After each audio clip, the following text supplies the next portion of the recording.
Hey, everybody. Welcome to another episode of the Total Yards Podcast. I am your host, Felipe, and with me is my guest of the evening, Harry Samarium. Harry, how you doing this evening? I'm okay, Felipe. How you doing, buddy?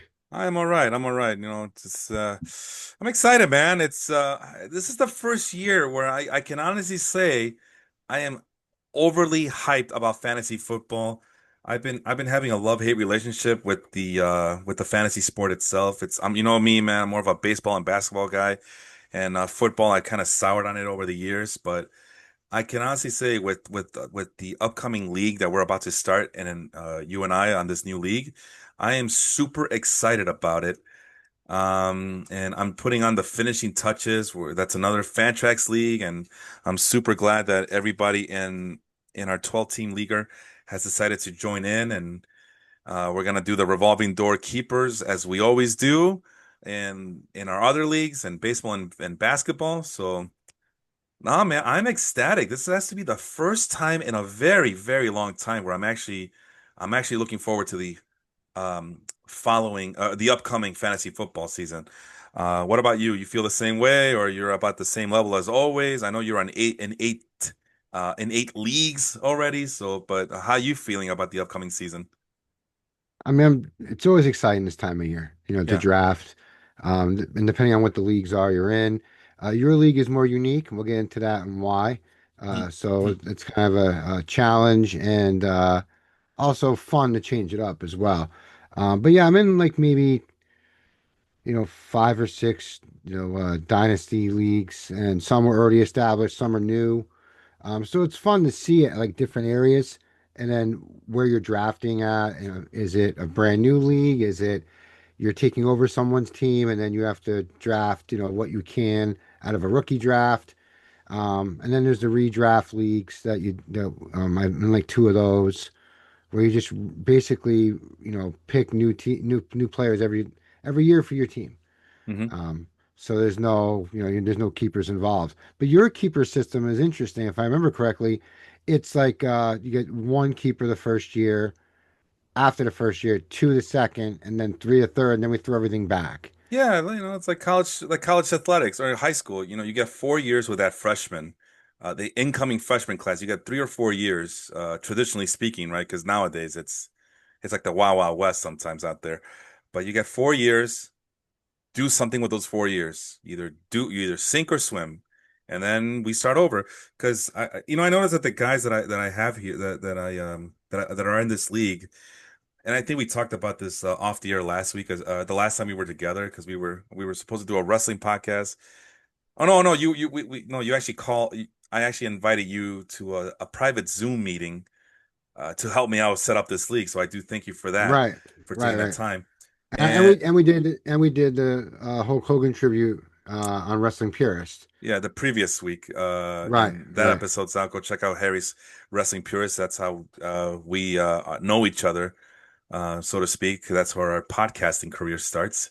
Uh, but I did mention to you that a lot of the guys that are in this league, actually, I noticed that they actually like the drafting process of it all, and not necessarily like the long term thinking of it. Just the vibe I catch from these guys. So, and it's something that my buddy Steve and I we were in a league together a long, long, long, long time ago, where we did the commissioner in that league did do that where we did one keeper 1 year, two, and then three the third year, and then we start fresh as the fourth year, and the cycle continues. And yeah, one time I had Julio Jones, Antonio Brown, and AJ Green on the same team, and I remember that my league mates were scratching their heads and they're kind of looking at each other as like, how did we let this happen? How did this mofo get two elite wide receivers and AJ Green as his third wideout? That's insane. That shouldn't be. So it ended up, and it's a PPR league, of course, or it might have been half PPR. Regardless, they're getting. I mean, you talk about Julio Jones and Antonio Brown on the same team in a PPR or even half PPR league. I mean, you can only imagine the damage I was doing. But yeah, but speaking of Steve, he's my arch nemesis, and he did defeat me in one of those championship games, and he was always a thorn on my side. But that's where I got the idea from a league I was in like from 10, 15 years ago, and I And as I think you're in the basketball league, that's the same concept I adopted for that league. It's the same concept I adopted for the Baseball Life Fantasy Baseball League, and I'm bringing it over to the football league, just to change things up a little bit. And like I said, the idea is it's like college. You got 4 years with the incoming freshman class. What are you going to do about it? Are you going to sink? Or are you going to swim? Are you going to let that like me when I had Luka Doncic in our basketball league? I had 4 seasons, right? I had 4 seasons to win a championship with Luka Doncic and build around him, and I just couldn't do it. But I did with Shea Gilgeous-Alexander, and I got 3 more seasons of him now. So, or 3 more, whatever, however many seasons I got left with him. We talked about that too last time offline. And so yeah, so now I'm looking forward to dominating with Shea Gilgeous, and I'm going to bring Cade Cunningham along the mix. And the best part about it is that you guys will only experience my reign of terror for 2 more years, and it all starts over again. Everybody will have a fresh slate, fresh chance to go about it and start over again. And I don't know, I think it's something beautiful about not having a chance every 3 or 4 years. I don't know. There's something poetic about it. I kind of enjoy. But obviously, that's completely different from the leagues that you're in the majority, which is dynasty leagues. Which what I'm assuming that's it. You draft these guys and they're with you forever unless you trade them or drop them. Is that how it goes? Pretty much, yeah. I mean, I have been in a baseball league before where it's more your setup where, you throw them back after 3 years. But it's not just like one or two keepers. It's like you can keep a good portion. Hmm. We did that once before. I forgot why we left that league, but we ended up leaving it. Yep. But that was a baseball one. But no, football so far, we mostly did redrafts till about 2 years ago. Um, 3 years ago we did, and Justin Fields was still the QB of Chicago, so maybe 3 years ago. Wow. But yeah, well he so we did an auction league that year, and we did our regular redrafts, and we ended up winning the auction league, and then the guy that ran the auction league ended up starting up two brand new no, sorry, one already been playing dynasty league, and then had another brand new dynasty startup. Mm. One's on CBS, one's on Fantrax. So we left the auction league up, and decided not to you know go that route again, and then went to the two dynasty leagues, and we liked it so much that we ended up Joe Pollock and I ended up converting our own fantasy leagues to dynasties. So Wow. yeah, so we have our two, the other two that our buddy Gary runs, and then our buddy Brian Richards from Sports Witness. He has his own league. His league's on Sleeper app, and you have to have like a spreadsheet, which you would love. He'd be your best friend for that. He does it all on a phone too, no computer, but whatever. But and then there's a thing called pro boards, and there's salaries to this dynasty draft. It's insane. So you have salaries, year contracts, taxi squad. I mean, it's really detailed stuff. So it's funny how much. I mean, I haven't even gotten into what best ball is because I don't play it. But there's best ball stuff out there. Like the fantasy market has expanded to so many different things than just regular redrafts. So it's crazy how that all goes now. Yeah, I've been I know fantasy football is not my favorite, but I've been on and off of it for a long time. And you're right, the amount of ways to go about fantasy. There's even 1 week leagues where you just draft a team for against other people, and you only have the team for 1 week, and then you move on to the next thing. Yeah. And the best ball idea is more of for those people who don't want to do the day-to-day operation of owning a fantasy football league.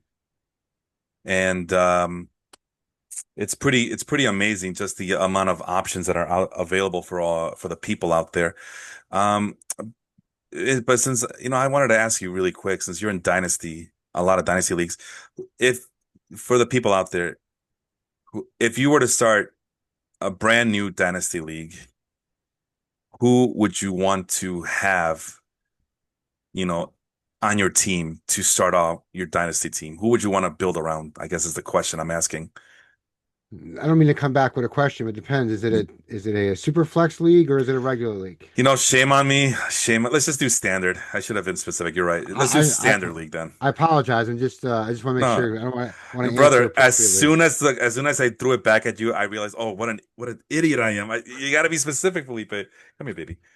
And like Penny wanted to stop by. You can't see. There she is. Say Hi, goodnight. sweetheart.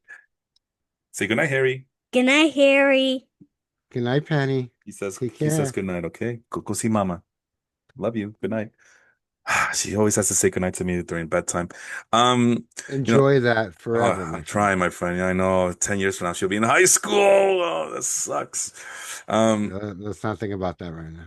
every time I drive around, because the last time the first time I spoke about you in her presence, we were going to get dinner, So the last couple of times I've driven my daughter to go get dinner, from whatever fast food chain or whatever, it's now embedded in her head that every time we go out to dinner, me and her, she always asks me, you need to talk to your friend Harry. You need to talk to your friend Harry. I'm like, no, baby, that was just that one time, not tonight. But maybe tomorrow night I think I have to talk to him. So she always asks me now. And tonight was one of those nights where it was just me and her. We just ate McDonald's and she goes, "Are you gonna talk to your friend Harry?"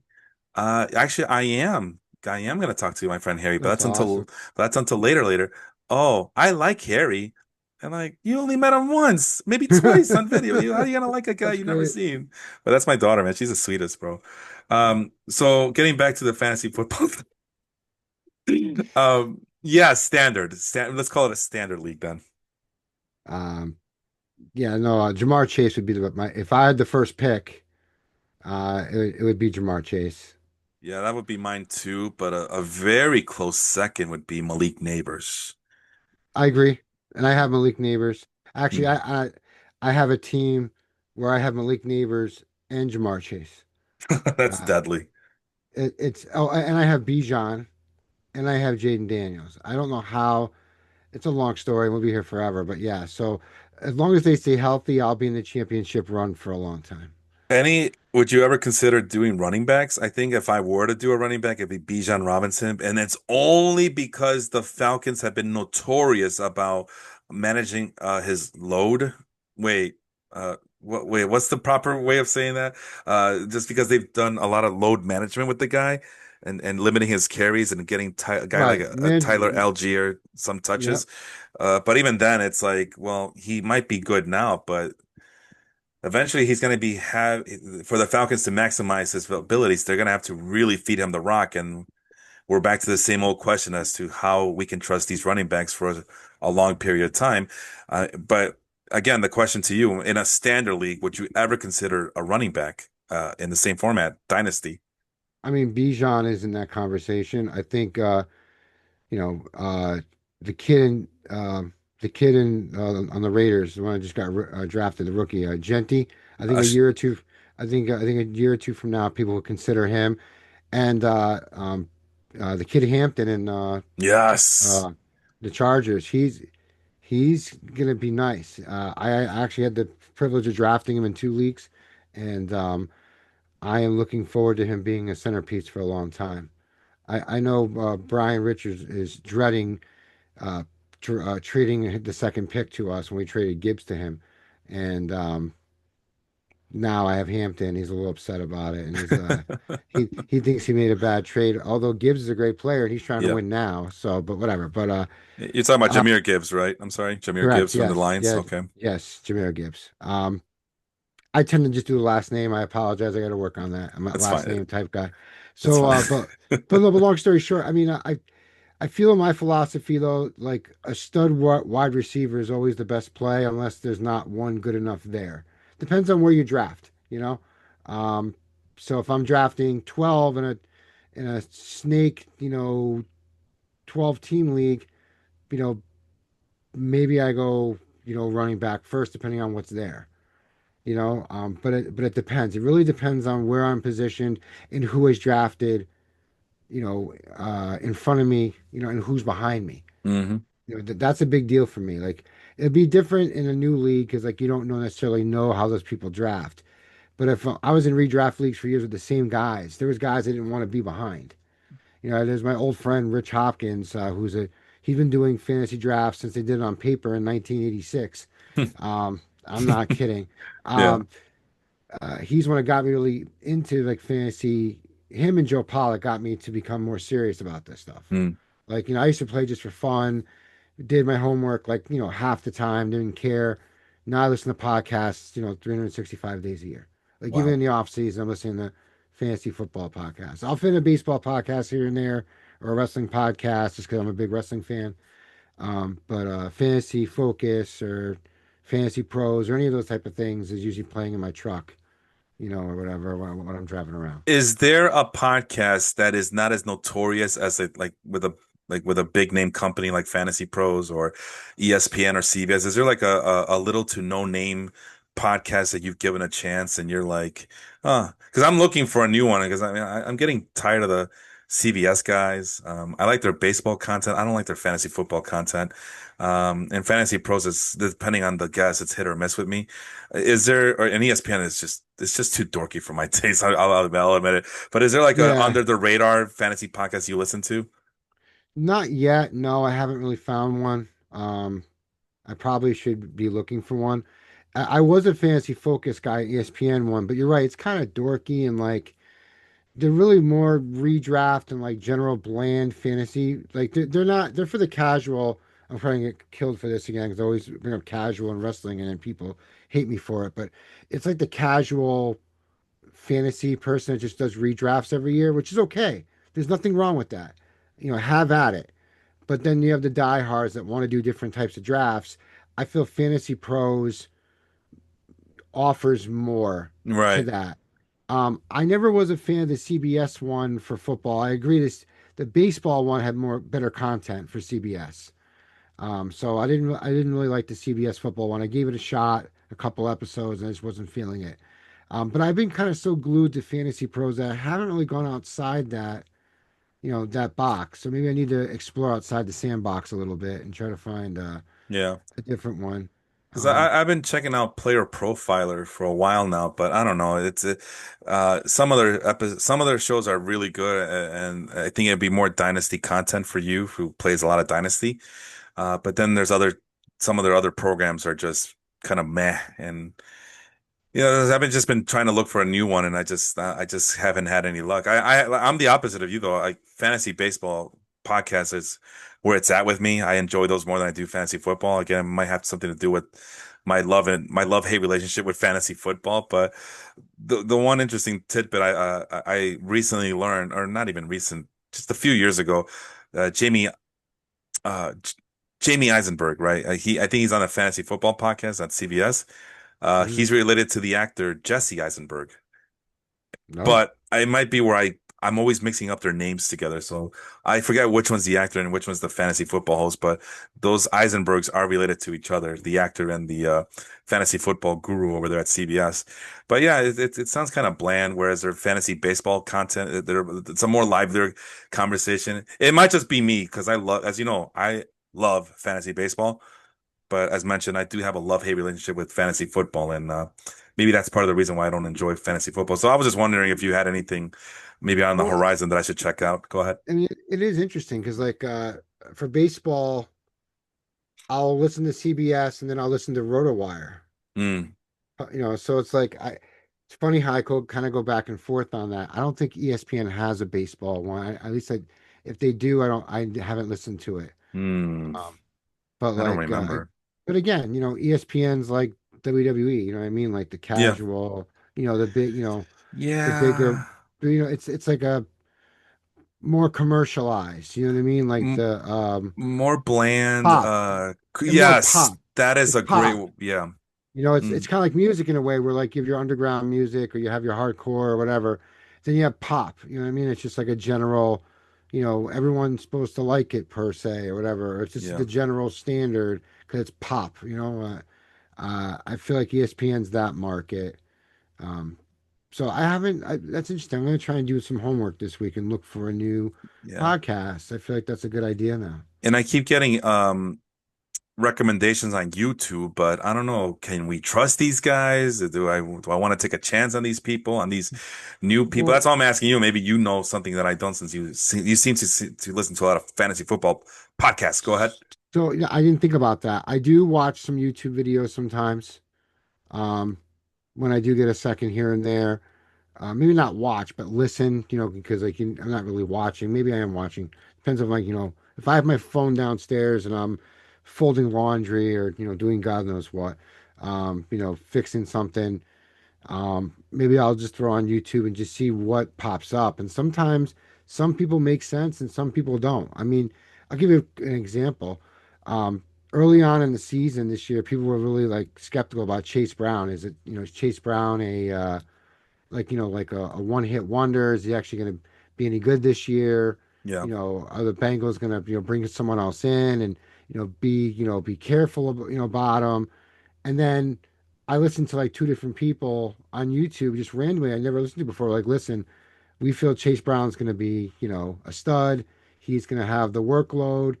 Even the kid they drafted, of course, Is it Taj Brooks? it is Taj Brooks. Yes, he has flashes of things, but it's not necessarily going to take over, Chase's, job.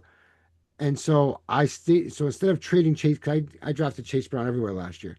Yeah. So instead of trading Chase Brown away, I kept him and ended up paying off. Hmm. Because if you do his stats, I think Chase Brown was like, between sixth and ninth ranked, I believe.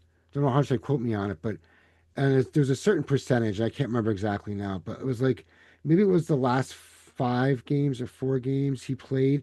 He was like almost up to like six potential in running back Wow. scoring.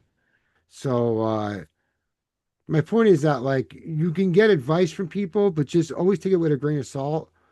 And if you're hearing it a lot in different podcasts, then most likely that player definitely has something, but then it depends on what you feel is accurate, which which then matches the new strategy of the team as well as the stats that happened last year. That's what I go by.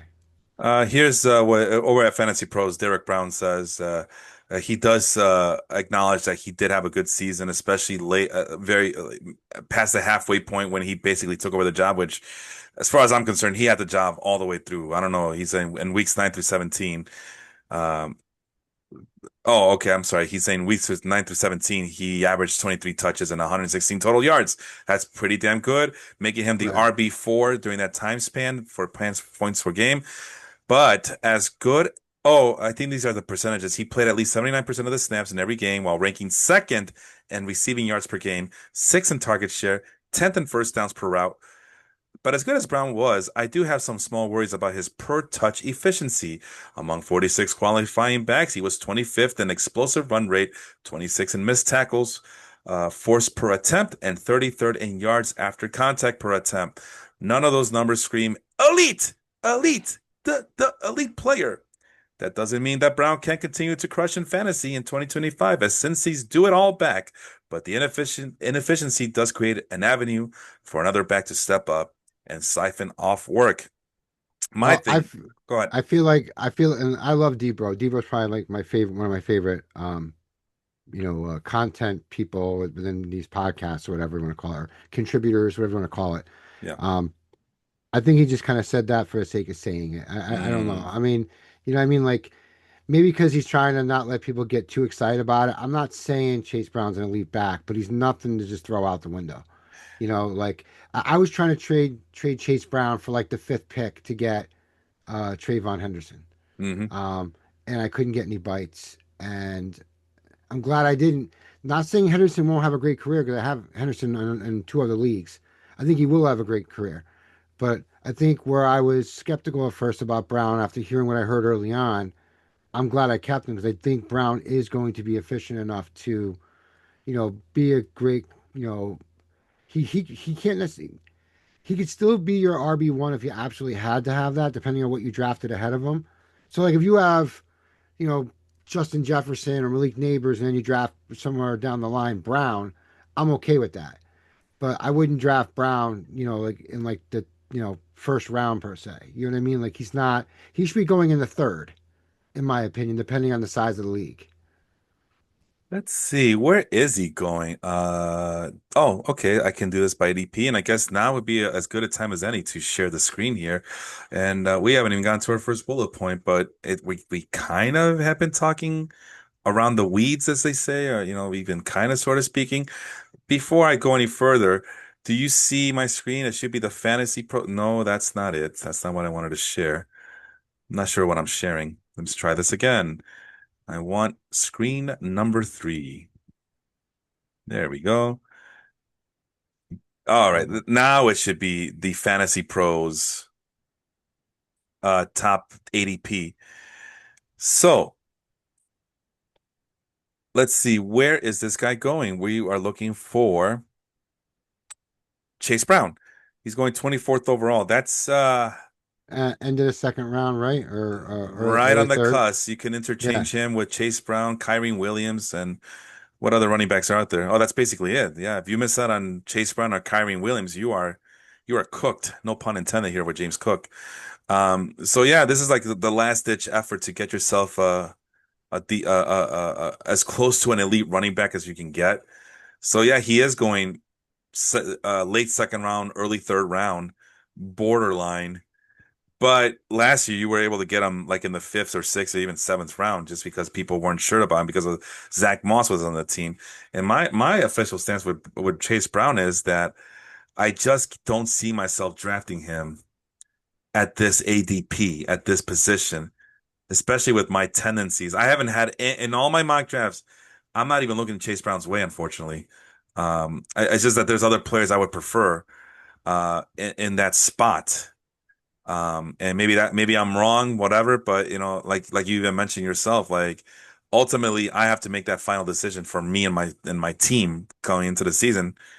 Um, and yeah, I think I would prefer just getting a good wide receiver. But I mean, who else is out there? I think I've drafted more Kyrie Williams than I have Chase Brown.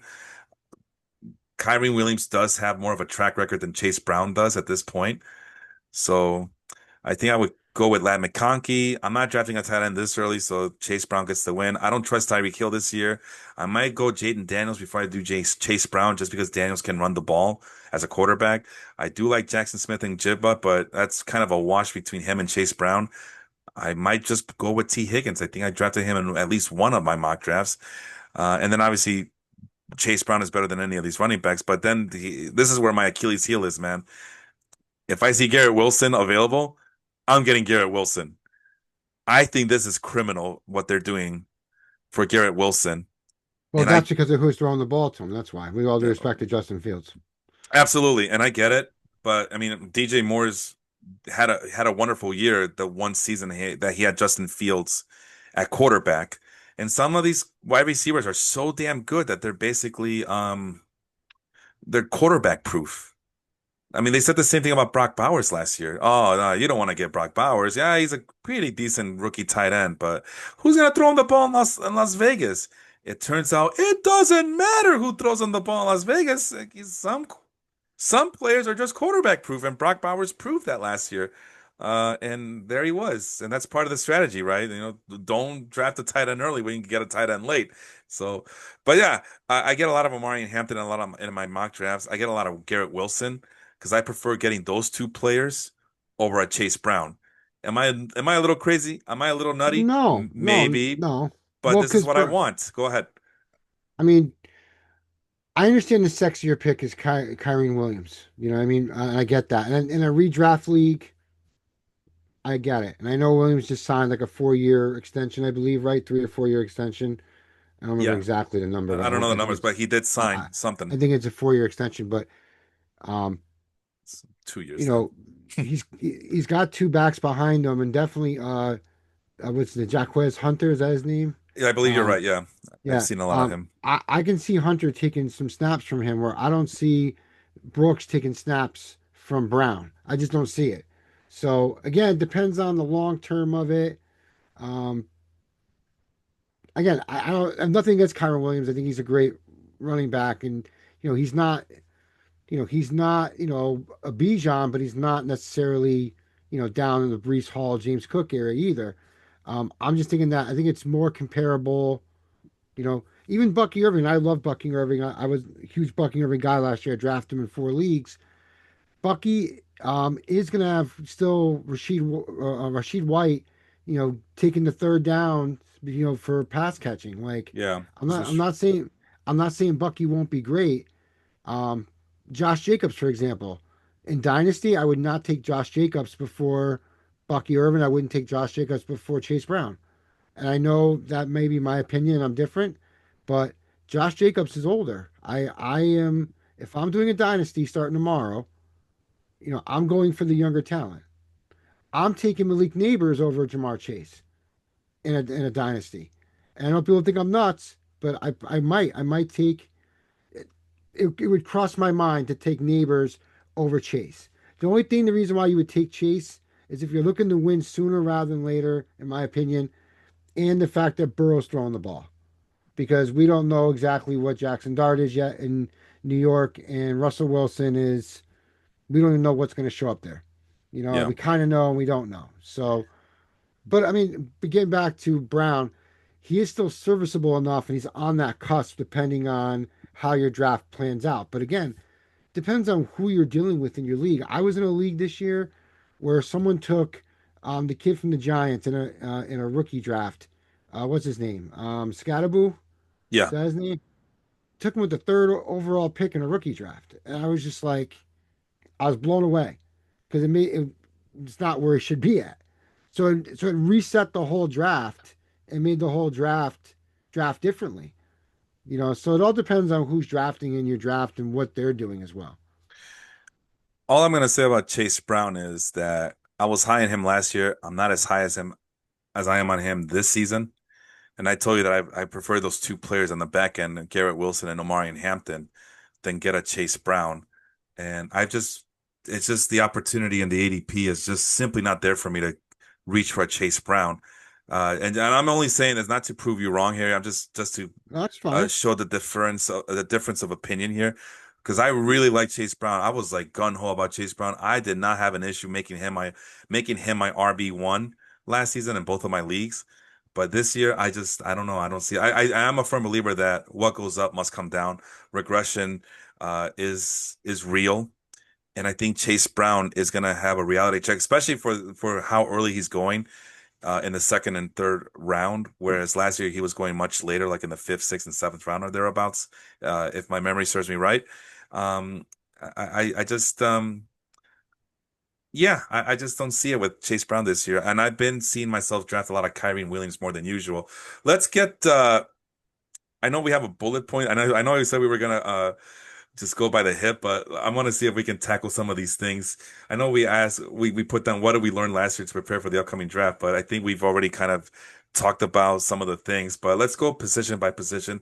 And when I say that, I don't mean that we're gonna be talking about every single player in every position, because as you know, Harry, it even takes some of the more established podcasts multiple days to talk about one position, let alone five or six positions.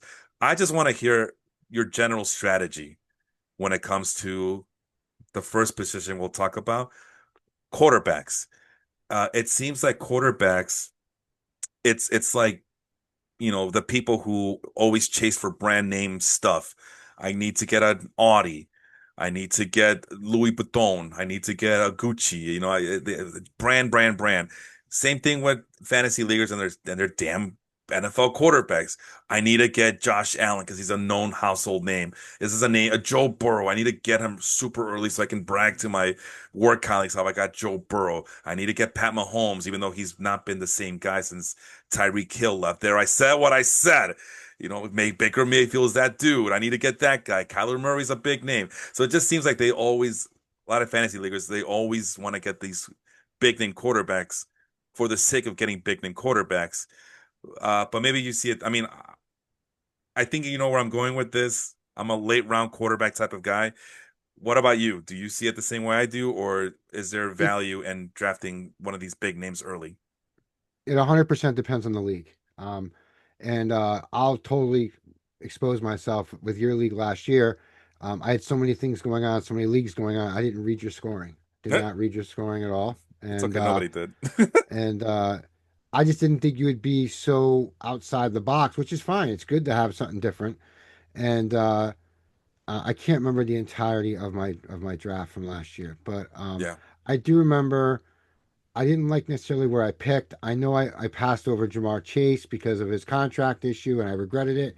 So you end up getting Jamar Chase, I think, with like the eighth pick or the seventh Oh, pick, yeah, it and was beautiful. and Yeah. yeah, and I know I drafted well because I competed with you and almost beat you in the playoffs. So I know that I did somehow sneak into the playoffs, I believe, or it was the last game of the season or something. And if it wasn't for Devontae Adams going off with Rodgers doing, the dumb statistical stuff, killing the Jets' chance of getting a pick, um, I probably would have beat you that game.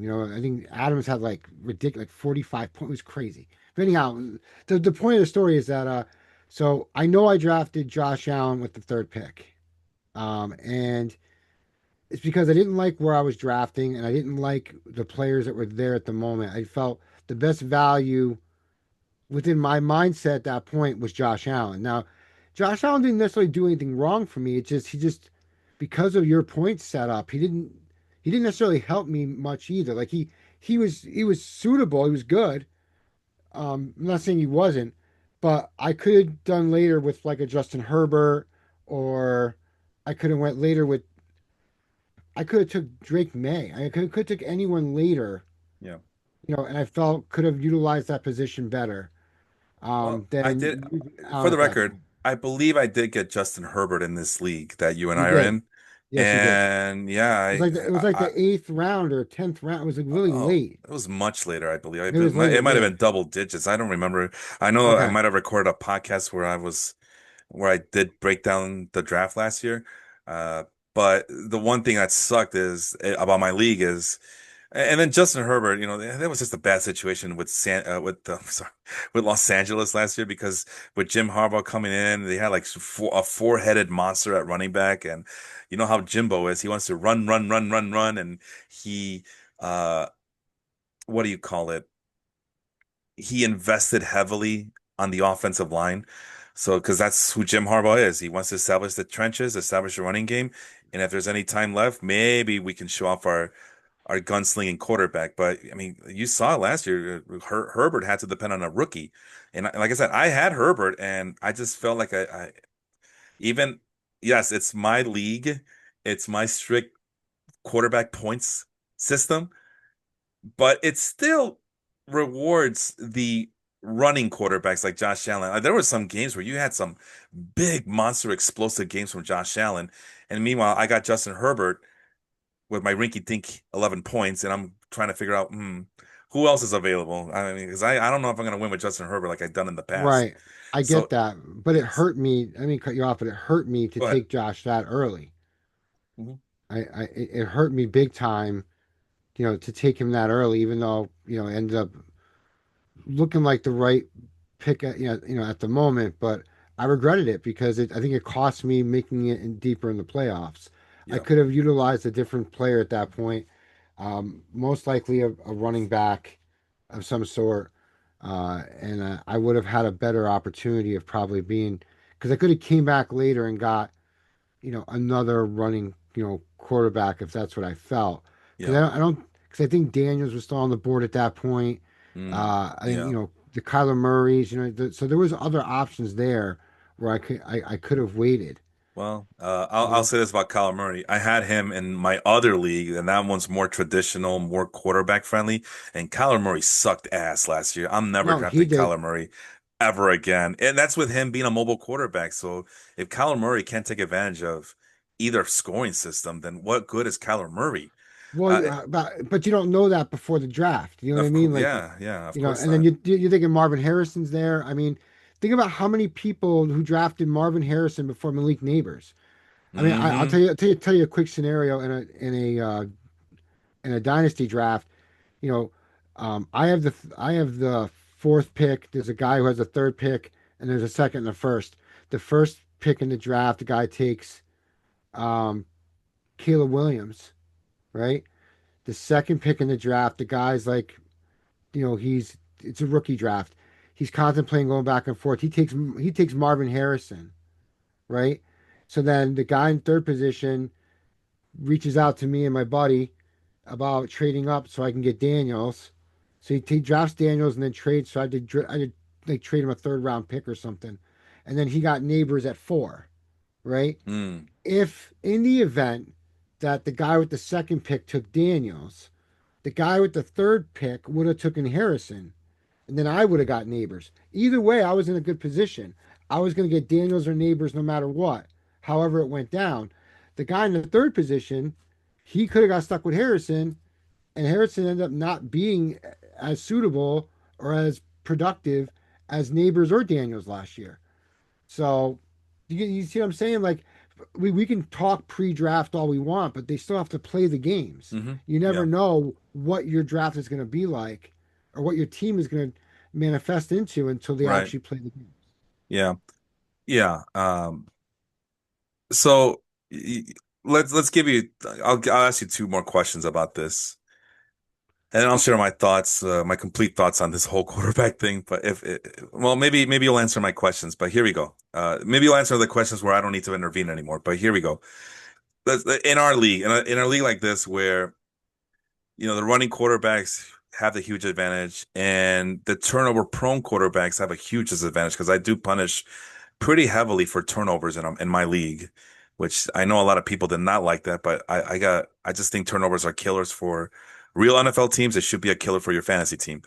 So in a league like mine, where quarterback is a little bit more austere with the points, where's your cutoff on this list? Because it sounds like you might not be doing this again, where you're drafting a guy like Josh Allen super early, and you might just do the late round quarterback thing. But which, like, what would be your threshold where you're like, oh no, I better draft this guy because I can't go any deeper than this. I don't want to get Cam Ward, or I don't want to get Michael Penix or Geno Smith. Where's your, or maybe you do, I don't know, but how deep at quarterback are you willing to go? For your I QB mean, one, for your QB one, by the way, not QB two, not your backup, but for right. QB one in a league like ours. I mean, you're probably looking at between, the seventh, ADP to like the, you know, 14th, 13th, maybe 12th. But it all depends on how fast things go and where things are going. Yeah. Like that's I can't like I know who I'm targeting. I'm not going to say that because there's guys that are going to be listening to the podcast. I don't want them knowing what I'm targeting. You know, but at the same point, like, it all depends on how the draft goes. Hmm. You know what I mean? Like I find that you gotta you can have a game plan all you want, but then when you get punched in the teeth and you get sniped, right? Because if everything goes as planned, you have a plan. But and that's what happened in your league last year. I got sniped everywhere I turned. I got sniped. Yeah. The only where I didn't get sniped was I passed on Jamar Chase like a moron. And I'm 100% calling myself a moron because I said to myself, pull him right here. He's going to be fine. He's going to sign. Who cares? It's Felipe's league. It's not something that's really going to, even if you screw up this one time, who cares? But no, the, the, the competitive guy made, nope, I got to make this perfect. I got to make this right. I'm going to pass on him. He's not going to sign. I think the next day he signed. Yes, I was He signed happy. and I was not happy. I was I mean, happy. I was happy for you, but I was not happy. You know what I mean? So, And um, and then who cares? It's just Felipe's league, and then it turns out like all these suckers are competitive as all hell in there, and I'm yeah. always competitive. I'm always competitive. That's never, you we could play cards for free, just for the fact that for bragging rights. I mean, I don't have to play for money. I play to win the game. I'm guilty of that as too. It could be a pickup game, and I'm the one like trying to block every shot, and it could be warm-ups. I'm trying to block everybody's shot and trying to out rebound everybody. That's with my decrepit body over here, and I'm still trying to play like I'm 20 years old, which is not a good idea. But I can't help myself because I don't know any other way to play. Oh, who cares? Because you know the old adage. You hear it from people all the time. I know my friend. Let's call him out. Like a guy like let's personify this, right? Like a guy like Corey Richmond. Oh, I don't want to play in free leagues because nobody takes them seriously. No, it's you who doesn't take them seriously. You're the only one who doesn't take them seriously. Everybody else is trying to win the game. And to be honest, even in pay leagues, he doesn't take them seriously. I I don't mean, remember. So that's Corey likes to that's fool usually a around sometimes. scapegoat. That's usually a cop out. Like I love Corey. I got no beef with Corey, but But he's not That's the a only one who co- thinks this way, by the way. I'm just right. Corey because he's a dear friend of mine, and I want to bust his chops a little bit.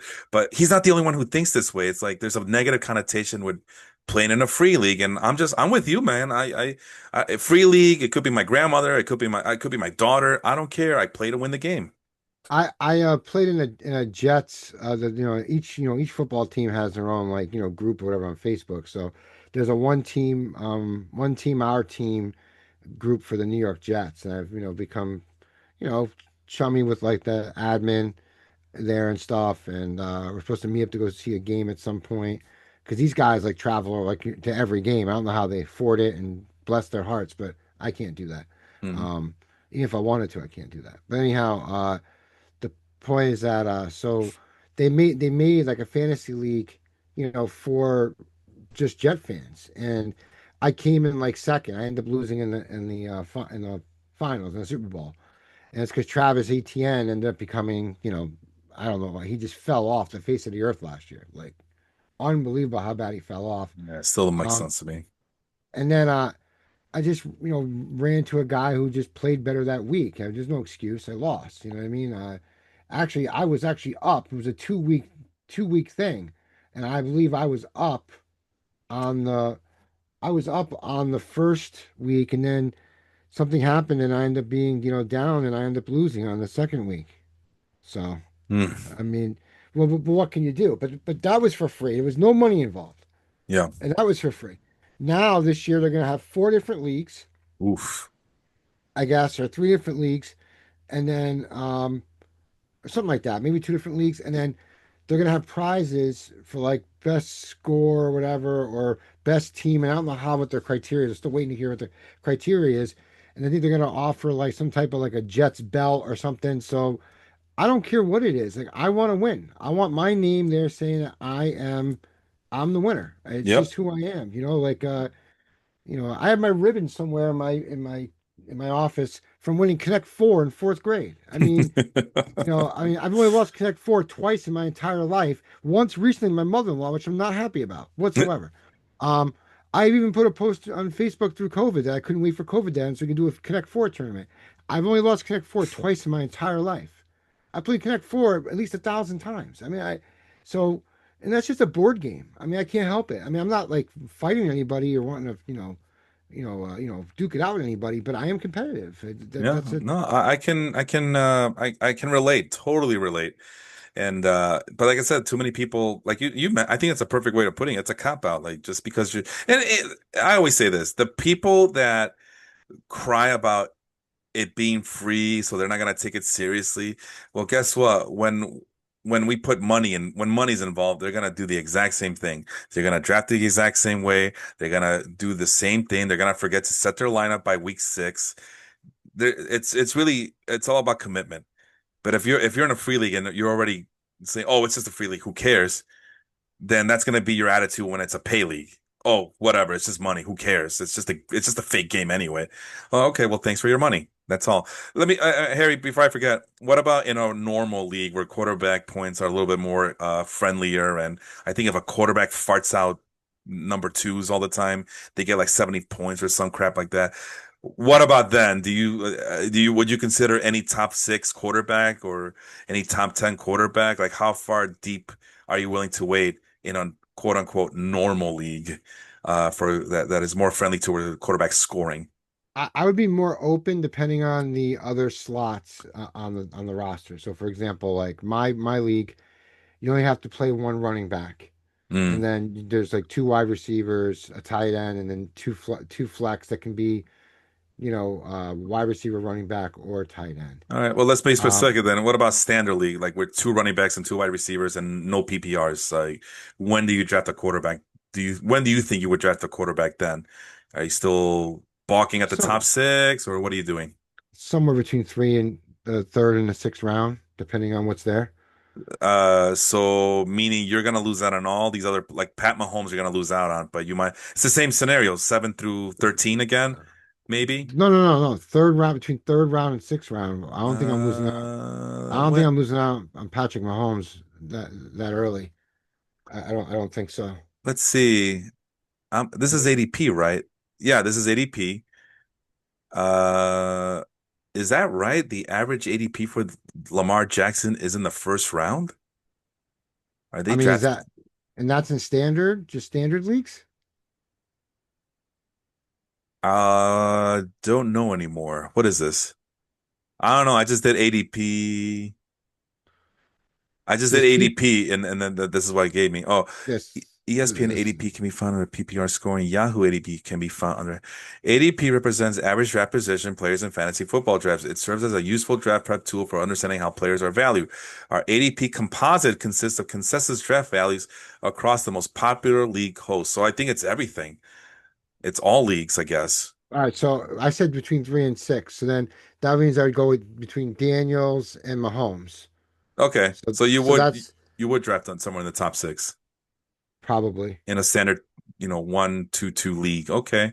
And again, Uh, it comes down to what's there. You know what I mean? Like what has fallen and something yeah, fallen of out of the course. sky. Of But course. besides that, if everything fell as normal, yeah, between 3 and 6, Yeah. That probably. that's all I'm asking, just normally, because like you said, we all adjust on the fly here because we have to because of reasons. Me, on the other hand, I don't care if it's a standard league, PPR league, if it's my league, your league, their league, her league. You mentioned 7 through 13 in my league. That's still too damn early for me. No, I think I would like when I see a guy like Justin Herbert and Caleb Williams, that's when I start like thinking to myself, okay, this is the window to draft a quarterback right in this sweet spot right here. Uh, yeah, maybe 14 to 20 are the quarterbacks I'm looking at. Anybody after that, these are just backups in my book, especially the youngins like Michael Penix Jr. and Bryce Young. I'm not a believer in drafting backup quarterbacks so they just take up spots, but maybe in a keeper league or even in a dynasty league, or most especially well, maybe not a two quarterback league, but definitely in a league where there's some value to long-term commitments here. Having a veteran quarterback on like at this spot and between 14 and 20 and then coming back and trying to get a young guy like Cam Ward, Michael Penix, or Bryce Young, I think there's value to that. It's a nice security blanket that you have the veteran quarterback at number one, and then as your QB2, you have like a guy with high upside who showed some promises last year as well. I mean, and then there's Cam Ward, who's the number one pick overall, and he already looks very promising for the Titans. At least that's what I've been hearing. At the very least, the kid has a good head on his shoulder, right? He's a very humble kid, and he's just there's a reason why he went number one and Shador Sanders went in the fifth round, right? It just seems like he's a very humble kid, and there's nothing wrong with being humble. I know that people want to hold it against that, against Cam Ward, but whatever. Well, that's a different topic of discussion. But that's my strategy across the board. I don't go after backup quarterbacks, but in some cases, I might consider getting a young player, like these three guys I just mentioned. But yeah, 14 through 20 is my sweet spot. And the only reason I don't consider Tua Tagovailoa into the mix is because he's always hurt. I don't want an injury-riddled quarterback. I don't Yeah. care. You know what I mean? And he doesn't even run the ball. And do you even want him to run the ball with his concussion issues? The answer is no. So that's my strategy at quarterback. Let's move on to running back. And the reason I am willing to wait on quarterback is because I'm a firm believer that the running back and wide receiver positions are the premium positions. Like there's what you're. I firmly believe that unless you're in a really wacky ass league where, like I said, quarterbacks take a deuce and they get 55 points for doing so on any given week, then by all means draft your quarterback in your rinky dink league.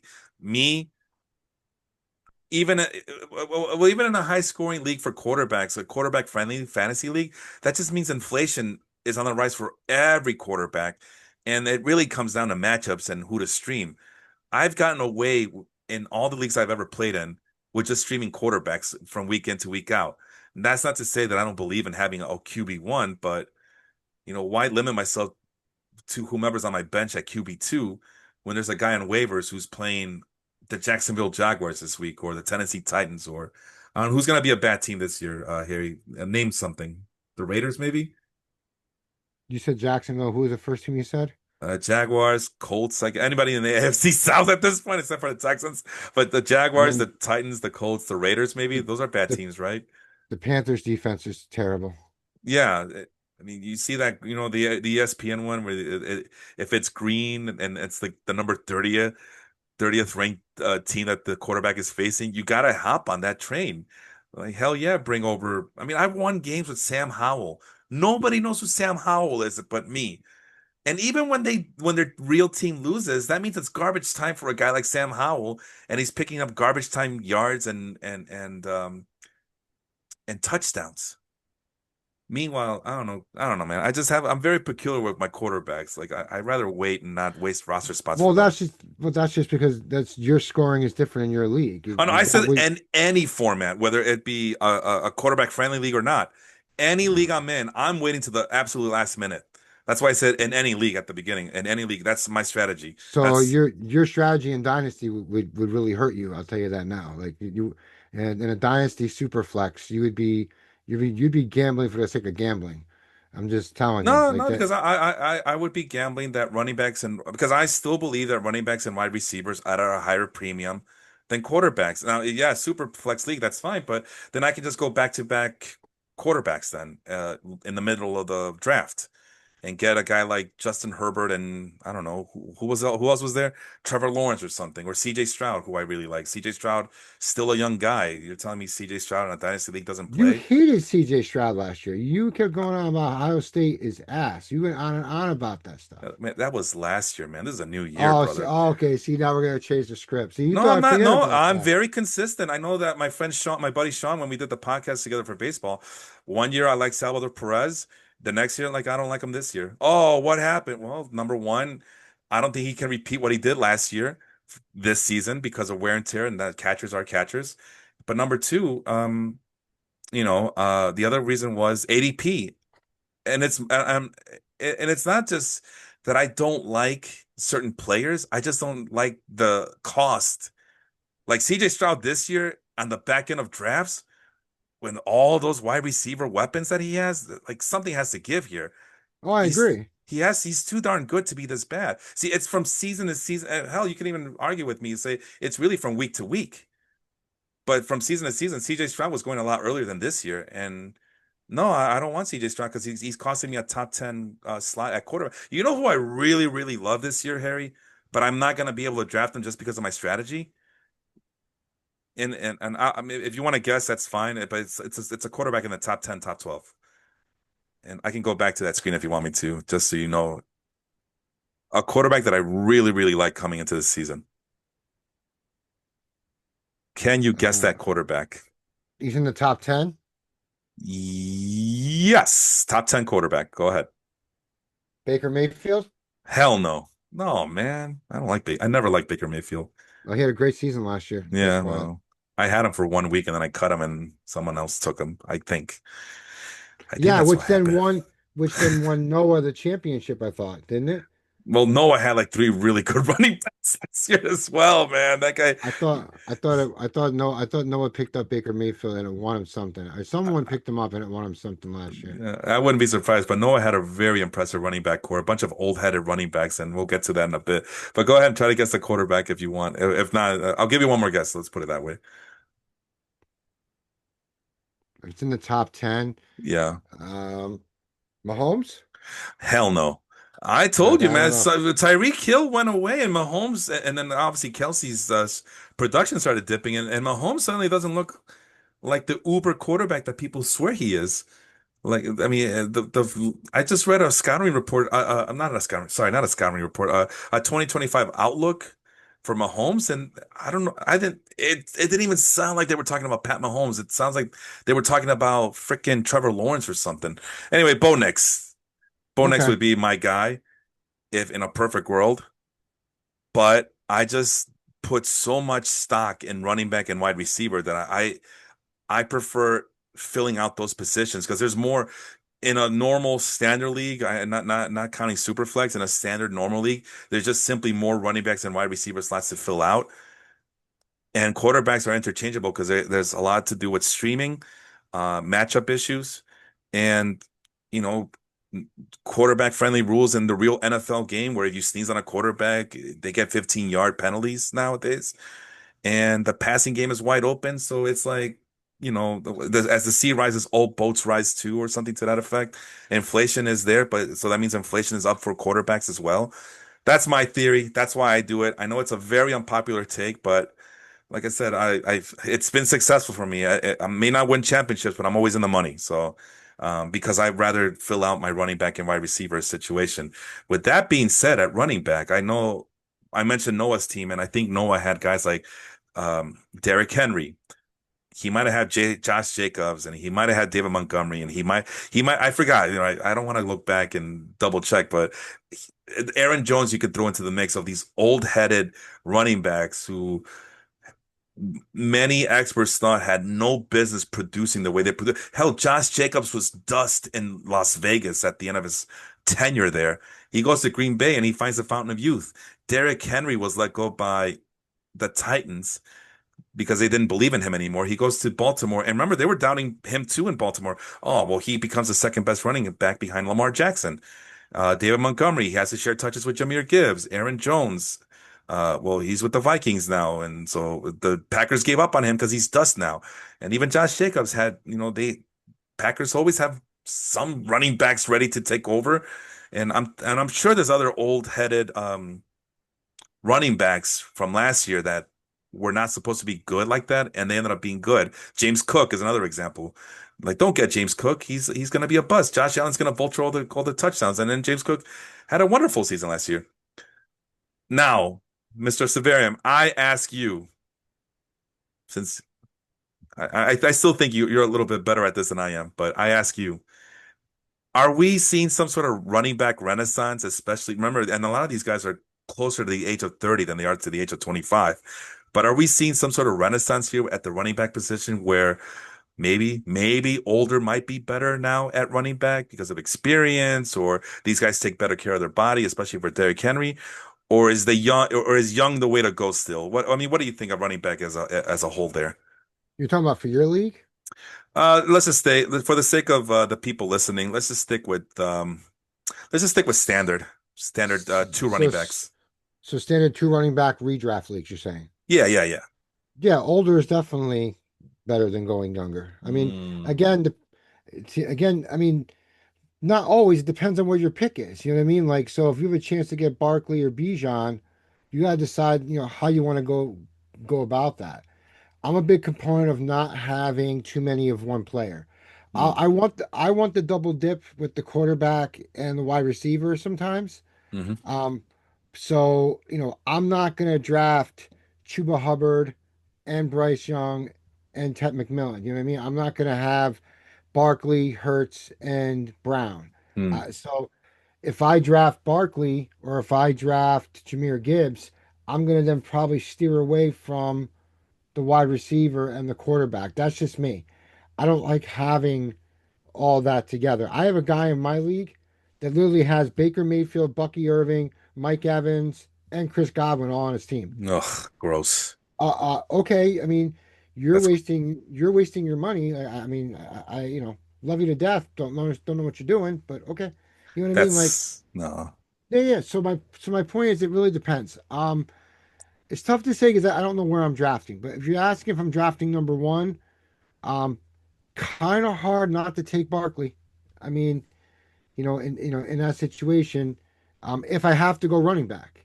hmm But then again, if it's my strategy, I'm probably going Chase or Neighbors or something like that up to my first pick, and then going to come back and grab, you know, say on the first pick I get what the 20th pick, right, or whatever, a 22nd pick, then I guess I am grabbing, if Jonathan Taylor falls, if Bucky Irving falls by accident, Kyron Williams, that's where I'm going. Even Chase Brown at that point, unless there's a better wide receiver waiting there. What And then I'll, about? I'm sorry. Go ahead. Finish your thought there. I'm sorry. well, I'm just saying that my strategy is that like I'm gonna go top wide receiver first, hmm and then depending on what that second pick has next, I'm gonna go either the next best wide receiver if it's worth it, Yeah. or the best running back at that moment. Yeah, I it's try not I try not to fall in love with any players. I just traded mhm. Garrett Wilson the other day. Oh, I I had to. I I had to. man, I, that's rough. That's hear tough. me, hear me out. I'm in a two. It's my second year in the CBS Superflex Dynasty League, and I drafted Daniels and I drafted Anthony Richardson, and I have. I think I have Daniel Jones on the bench as well. And then I forget who the other third quarterback was. Maybe it was Will Levis, who's now going to be nobody. Yeah. And I have to play two quarterbacks in that league. The points in that league, you can't play someone else in that flex. Hmm. That because it's super flex. You have to play quarterback gets crazy points. So I then just traded Garrett Wilson to get JJ McCarthy, and I had to. I had to get. So we got something back with it, but it was a pick and McCarthy for Wilson, Hmm. and it was the only way we can get another quarterback. Now I am gambling on McCarthy being something good, but again, it's a dynasty, and I'm hoping with the receivers that are there and Hawkins is not a slouch either. I know he's coming off of the recovered ACL and all that. I believe it's a recovered ACL. Um, I know he was just injured at some point, but you have Addison will eventually come back from his suspension by week 4. Jefferson, who's got some lingering stuff during preseason, but I'm not worried. He'll play.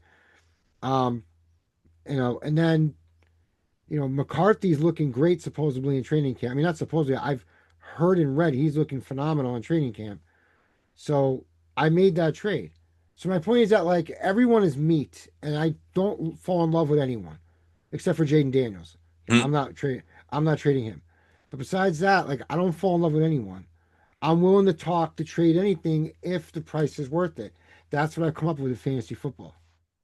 What about in any type of PPR, whether it be half PPR, PPR? Do you still have that same strategy? Like, I need to get the old cowbells. I mean, is there even such a thing as a cowbell nowadays? I don't even know what a cowbell is anymore at this point. It just seems like the position itself. I'm going now. I'm going off a tangent here, Harry. Bear with me. The position itself has just gone through so many evolution stages at this point in the 21st century. Like, True. it's just hard to trust any of these guys. But let's just say that we can't trust. I mean, is there a guy you for sure trust, even in a half PPR, PPR league situation, two running backs still? Does your strategy change at all, or does it stay the same as that would if it was a standard league? I mean, obviously, if it's a PPR league, I guess my strategy would change a bit. Uh, I mean, it really depends on the team and if there's a catching, another running back that's going to take away. So for instance, I'll put Bucky Irving out there. I love Bucky Irving, like I said earlier in the podcast, but Rashad White is going to get the third down, you know, uh, touches. Hmm. As far he's going to play more third downs, and he's going to get the pass catches coming out of the backfield, Yeah. as like a safety valve for Baker Mayfield. Hmm. So that would be tough for me. I'm not saying I still wouldn't look at Bucky, but I got to keep that in mind that Rashad White is going to take those PPR touches from him. Does that mean Bucky's never going to catch a pass? No. But that would change my opinion to where I would try to take someone. See, the running back game, especially for me, I feel I've been burnt so much Yeah. that like I get worried about taking someone that looks so good. I didn't draft Bijan. I ended up trading for Bijan because someone wanted to get rid of him. I traded Bucky, Rashad White, another piece, and like a first round pick to get Bijan. Mm. It's just the way it ended up. And this is a dynasty league. Right. I would have never. I've never drafted Bijan Robinson. Nothing against him, just where he goes. I want a wide receiver. So I just never had the opportunity to draft Bijan because, he wouldn't fall that far, and I went wide receiver first, or he was already off the board by the time I was drafting. Hmm. Um, McCaffrey, McCaffrey's interesting because I feel that if he's healthy this year, San Francisco is going to rely on him, but for how long and how healthy can he stay healthy? Mm. I said that wrong. How healthy is he, and what does he have left? But I've been hearing experts saying that if you're picking in the 12th spot, and in a 12-team league in a snake, you're to go McCaffrey either at the 12 or at the 13. So I It's don't know, tough. man. No, I rather not. I think injury history has to take. I'm not saying I would. I was just saying I've heard that. Yeah, I'm responding It- to the so-called experts who say that because I know a lot of people. There's a lot of folks who are not going to give up on Christian McCaffrey quite yet. Me, I can't do it, man. I especially at running back and especially a team like the 49ers, especially a guy like Kyle Shanahan, who just like his daddy, he has that mentality that running backs aren't interchangeable. And he does have a couple of decent running backs at his disposal in the depth chart. So CMC might be. That's why I never understood why they did that because it's so unlike them to do that. But at the same time, um, they probably felt that they had to go for it, right? So maybe that's why they did it. But still, I don't know, man. I never. It's just so against what the McCanahan's. Is that it? Dude, I'm Kyle Kyle Shanahan. Shanahan. I'm gonna get Yeah. McCann. I think that's the pitcher for the Rays. No, I don't know where where Shanahan gets the idea that I'm gonna go something different and uh do get the big name running back, right? Because that's not what they do. They lean heavily on no name running backs or second, third, fourth tier running backs to get them through. So I don't know. I thought that was weird, but I mean, when CMC was healthy, that team looked a lot different, and fantasy leaguers benefited from that relationship. So who's to say it wouldn't work? But at this point, we know what he is at this point. I think it's just too much. It's just too much of a risk factor, even in the 12, 13 turn uh to get to first and second round. I don't know. I don't see it. And I know you mentioned that it depends. You want a guy who can catch the ball out of the backfield, but I want to remind you that Noah did win the league with nothing but guys who, and we argued about this in the chat all the time. So I remember this vividly, where all the running backs he had barely had like 12, 15, 20 catches last year season, where a really good pass catching running back would have gotten you like 50, 55, 60 receptions in the air out of the backfield, right? So, and our league last year was a half PPR league too. So, who's to say that, maybe it could still work? But that's why I'm asking. I mean, we look at guys like Henry, Jacobs, uh, e- you know, even James Conner, David Montgomery, that they seem they seem to still have a lot left in the tank. So what exactly happened? I don't know. But this is around the time of like when you do that, when you draft these old running backs, history shows that you're shooting yourself in the foot, and that you better have those handcuffs ready to go, right? But Well, yeah, last year was true, an but exception. well, last year was an exception. I mean, Henry played well, Barkley played well, right? I mean, so And Josh Noah won the Jacobs, league, yeah. yeah. But then again, like two years ago, I drafted Rashad White everywhere and James Connors everywhere Yeah. because I went wide receiver heavy in the beginning, and then where I did draft them, I either made the Super Bowl or I won the league in those 3 to 4 drafts. And I had White and Connors on all four. I Mm. think it was no, sorry, three on all three. So I mean, again, it all depends in scenarios. Like I tried to make a trade for Jonathan Taylor. I offered like 2 second round picks. And then the guy was contemplating it. And this is a dynasty league, not even a redraft league. And then he lost Joe Mixon, Oof. and he doesn't have the handcuff. So now he can't trade Taylor at all. Which probably is a good sign for me because maybe something will happen to Jonathan Taylor. Who knows? I mean, Indy has its issues at quarterback as it is. I mean, Richardson got hurt again. I guess he got tackled and his pinky got dislocated. Ooh. So who knows how long he's out for with that? It shouldn't be long, maybe a month, right? I don't think it's too long. Um, and then Daniel Jones is Daniel Jones. How many times you're gonna have a zebra try and change the stripes? I'm sorry. I'm no disrespect to Daniel Jones, but he's never gonna be what the Giants thought he was gonna be. Right. Unless some guru comes along and changes it. I don't know how. Uh, but then again, he went to Minnesota where Sam Darnold, somehow was, I don't know. Darnold went to San Francisco first, then went to Minnesota, and somehow got corrected from all the Adam Gaze and Jets nonsense. Um, we talked about that earlier before we start recording. How if Josh Allen got picked over Darnold in New York, maybe Josh Allen would be damaged goods. I mean, who knows, I'll tell you right? what the difference was with Sam Darnold last year, and hear me out, because I don't think even the insiders of insiders know what really happened in Minnesota with Sam Darnold. You ready for this? You ready? I'm ready. I'm Okay, ready. man. Breaking news here, okay? Earth-shattering stuff here, Harry. Sam Darnold had a guy there. He goes by the name of Justin Jefferson, and that really made the difference in the world for him. And that's So it. you're so you're saying in Seattle he's going to be the JCN JSN and 36-year-old Cooper Cup are not going to be much for him. You're saying Well, we're gonna find out if Jackson Smith and Jigba is the real deal, or not. Because because who was the quarterback? Metcalf's not there anymore either. So Geno Smith's in with the Raiders, Right, and DK Metcalf is now in Pittsburgh. right.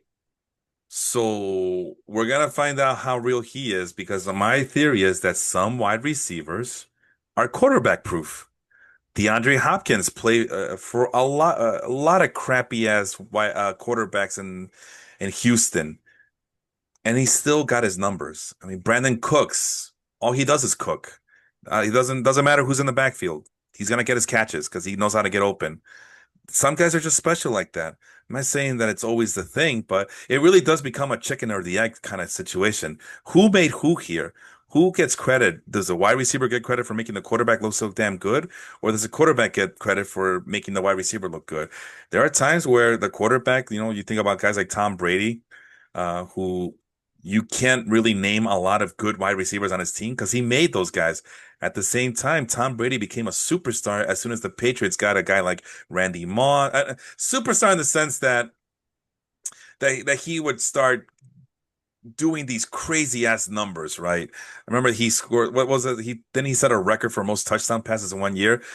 And that year happened to be the year that Randy Moss was a Patriot and he was running all over the league and jumping over the league. And, it's a hell of a special combination, but it, who made who here? Did Randy Moss bring Tom Brady from this level up to this other level? Or did Tom Brady always had it in him? Then it didn't matter who his wide receivers were because that's also the Tom Brady narrative. All I know is that once Rob Gronkowski was established as his number one go-to receiver, even at tight end, I mean, Tom Brady was able to continue to play well into his 40s and even win a Super Bowl in Tampa. So who made who here? I know it sounds crazy. I know it sounds crazy, but this is why I always think that quarterbacks are interchangeable. And that's just me, though. I think Randy Moss should get a lot more credit for making Tom Brady look from a very good quarterback to a earth-shattering, record-breaking quarterback. Well, There's a huge difference. you just proved why I traded Garrett Wilson to get JJ McCarthy. No, I would have wanted you to keep Garrett Wilson, or Well, but no, why? because Justin Jefferson is a magician and makes every QB Ah, look amazing. That's yes, why. you're right. You're right. You're right. My bad. But I also think Garrett Wilson, I mean, we talked about it last year where yes, Garrett Wilson is not producing, but then we listed all the wide receivers that were ahead of him in terms of fantasy points in our league, half PPR league, Right. and we ranked Garrett Wilson. I mean, I think Garrett Wilson was somewhere in the top 30, top 35. And I asked you, and there might have been some bias, but I agree with you. And I like a guy even when the guy went to Ohio State.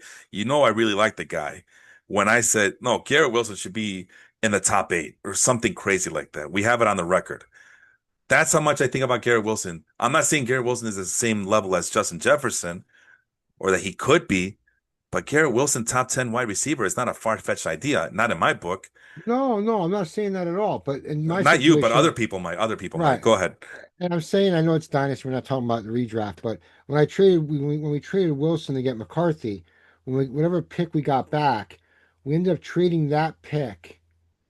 I can't remember the specifics because there was so much going on with that slow draft that week, last week. But and we ended up trading that. I think it was a fourth. It was a fourth or a third round pick. I want to say it was a fourth round pick.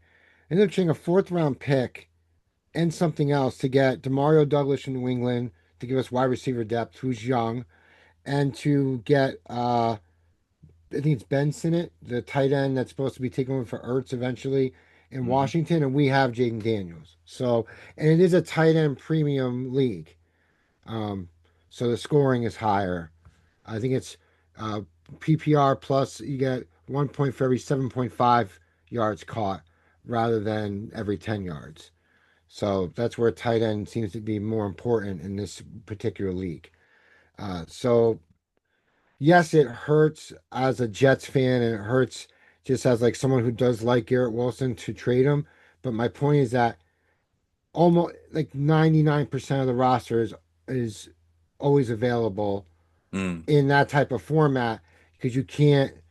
They're just pieces of meat. You Mm. can't fall in love with them because then you may lose the value of the capital you could gain from them. Yeah, That that that's true.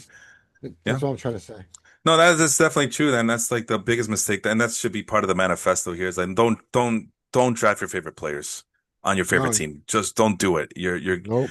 I see it so many times how many people get burned doing that and they don't listen to me. Oh, Felipe's crazy. He's just a hater. He likes both the Cubs and the White Sox, so he's on a pedestal saying that because he gets to pick and choose from his two favorite teams. I'm telling you, man, I no, don't do it. And even in a lot of my mock drafts in fantasy football, I have zero Chicago Bears players. Right. I don't draft a single Chicago Bears player at all. 'Cause I just know that and I'm more. I mean, you know me, Harry. I'm as I believe what you just said is true, that they're just pieces of meat, which is a terrible way of putting it, but that's the way you got to see it a little bit because when you get attached to these guys, that's when you get in trouble. I mean, Christian Yelich was my guy for a long time, right? And he's a Brewers player. So there's no attachment there because he's not on my favorite team, but I just fell in love with the guy. Like as heterosexually in love with as you can get with another guy, right? No, And I get it. I saw the rise and I was there to take the fall. And I had people trying to trade me their best players for Christian Yelich when he was on a dip. And I said, hell no, I'm not trading Christian Yelich. He's my guy. And then he just continued to dip and dip and dip and became damaged goods. And by the end of it all, I traded him for peanuts and Cracker Jacks. And that was it. So that's, yeah, basically the Christian McCaffrey of of baseball, I guess, at this point. As far as my strategy, I mean, if it's not Bijan Robinson or Ashton Gianti, I don't think I pick a running back until Kyrie Williams. And then definitely Omarion Hampton is on that list. I definitely like Kenny Walker, but he's always hurt. But yeah, I honestly do think like this is my sweet spot. Same thing with the quarterbacks. I know I said that running backs are a premium, but I'll draft a running back before I draft a quarterback for sure.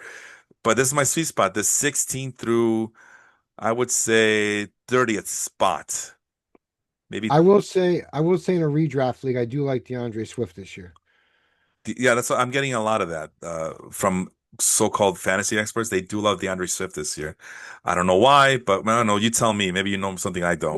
They did draft I think the one kid in the sixth round. I can't. I can't pronounce his last yeah, name.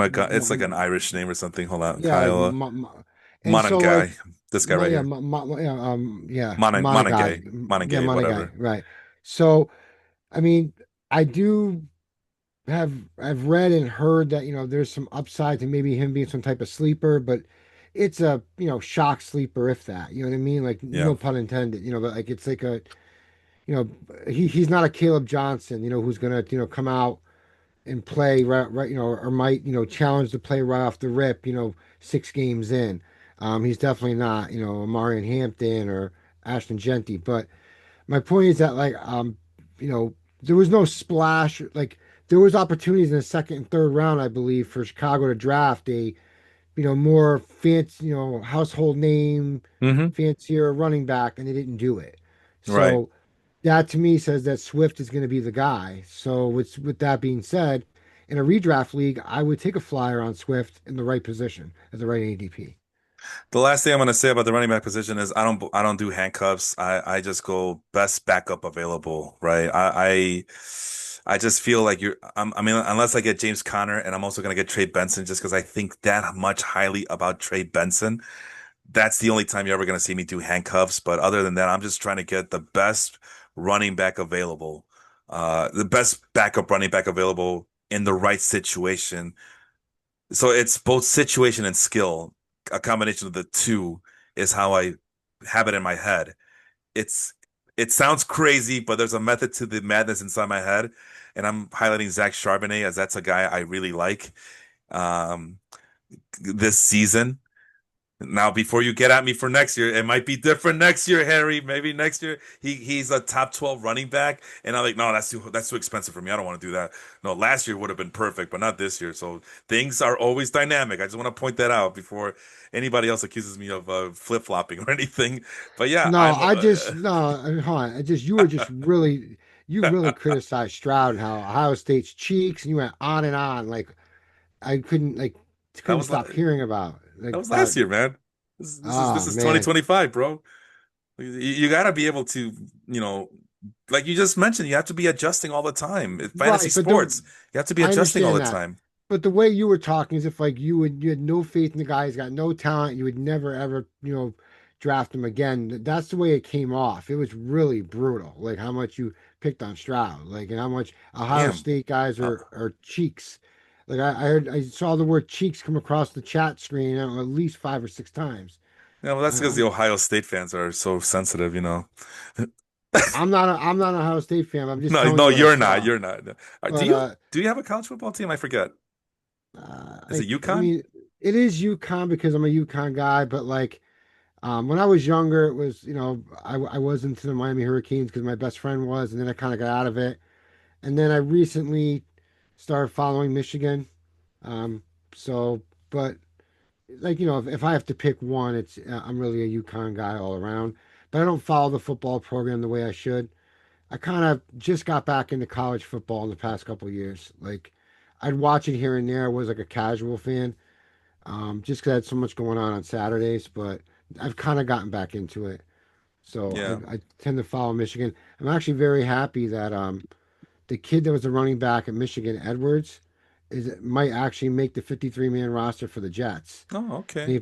he played in the preseason game and he looked ridiculous. Like I cannot believe that kid fell. Like I Mm-hmm. don't know.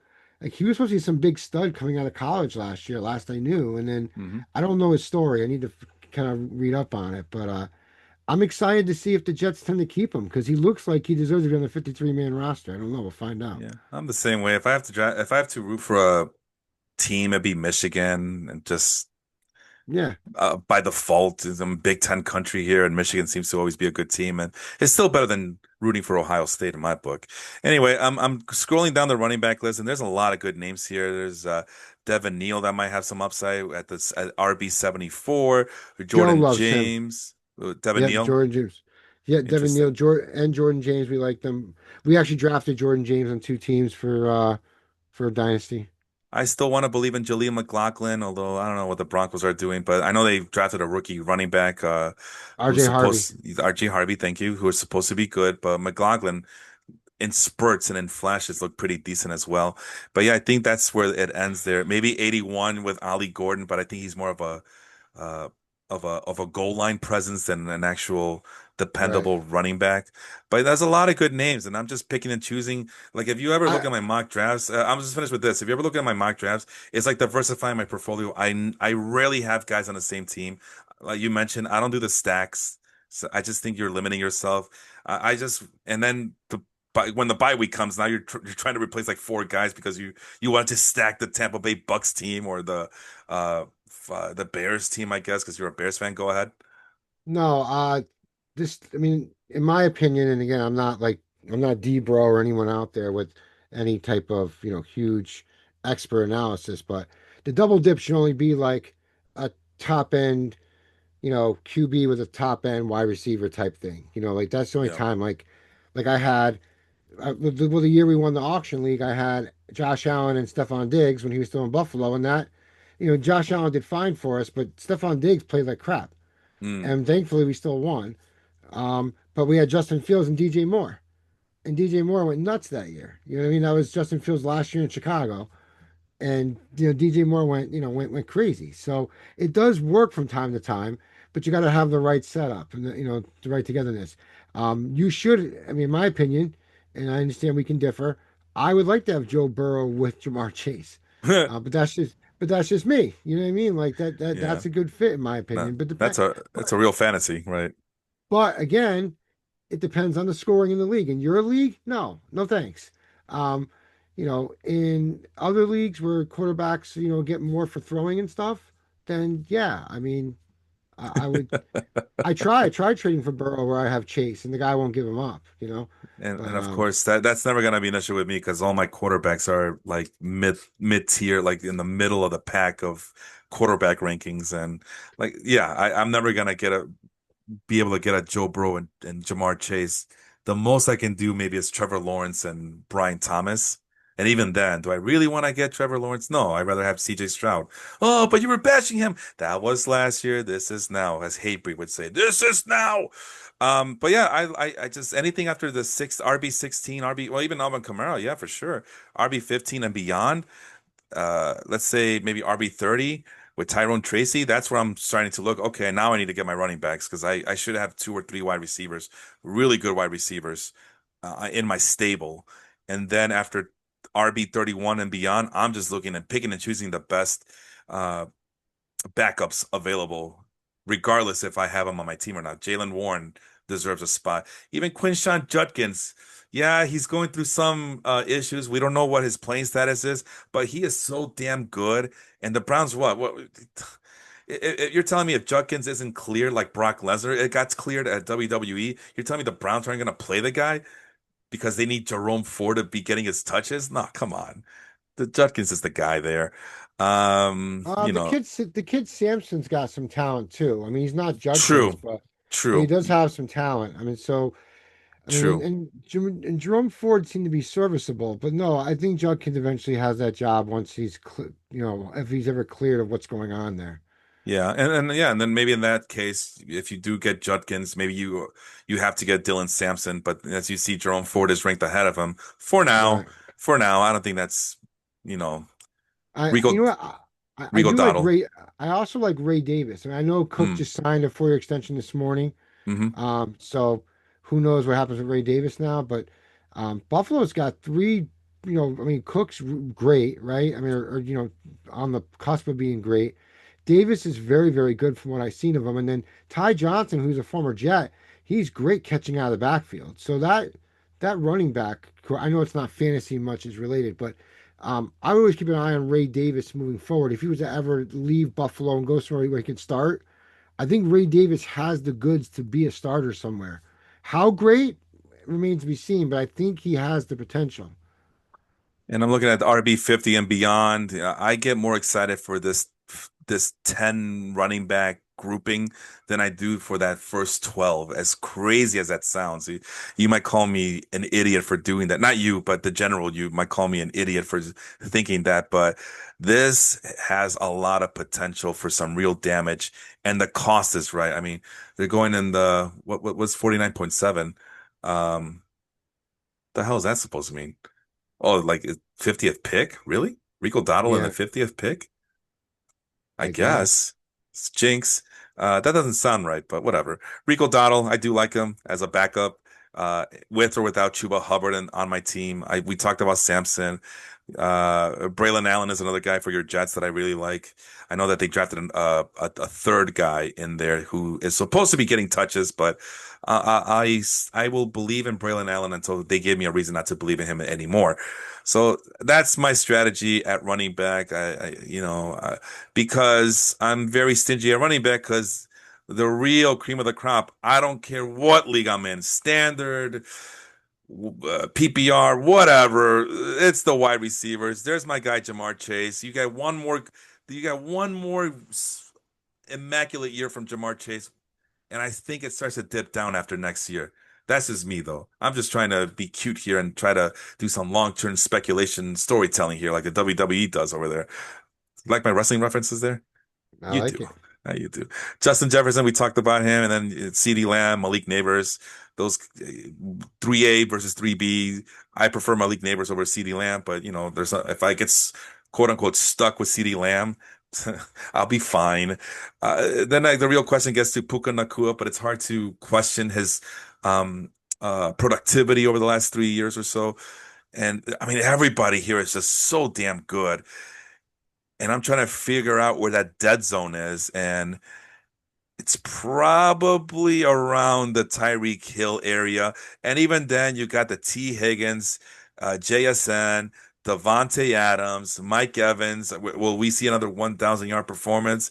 Who knows? But why wouldn't we? I guess I know his body kind of broke down last year, but why wouldn't we see one more good year out of Mike Evans before the bottom totally completely falls out?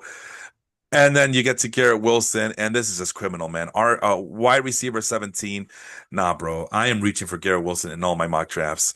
And just to count out the top 20, I mean, even DJ Moore with the Bears, it's intriguing. Marvin Harrison is intriguing. A lot of these guys are intriguing. I'm just trying to figure out where that dead zone is, and Well, probably right here. Go ahead. you think Harrison would have a bounce back year, like he wouldn't have, not that he had a terrible year, but it wasn't as what people expected. So you're hoping now that Harrison would have a better year this year.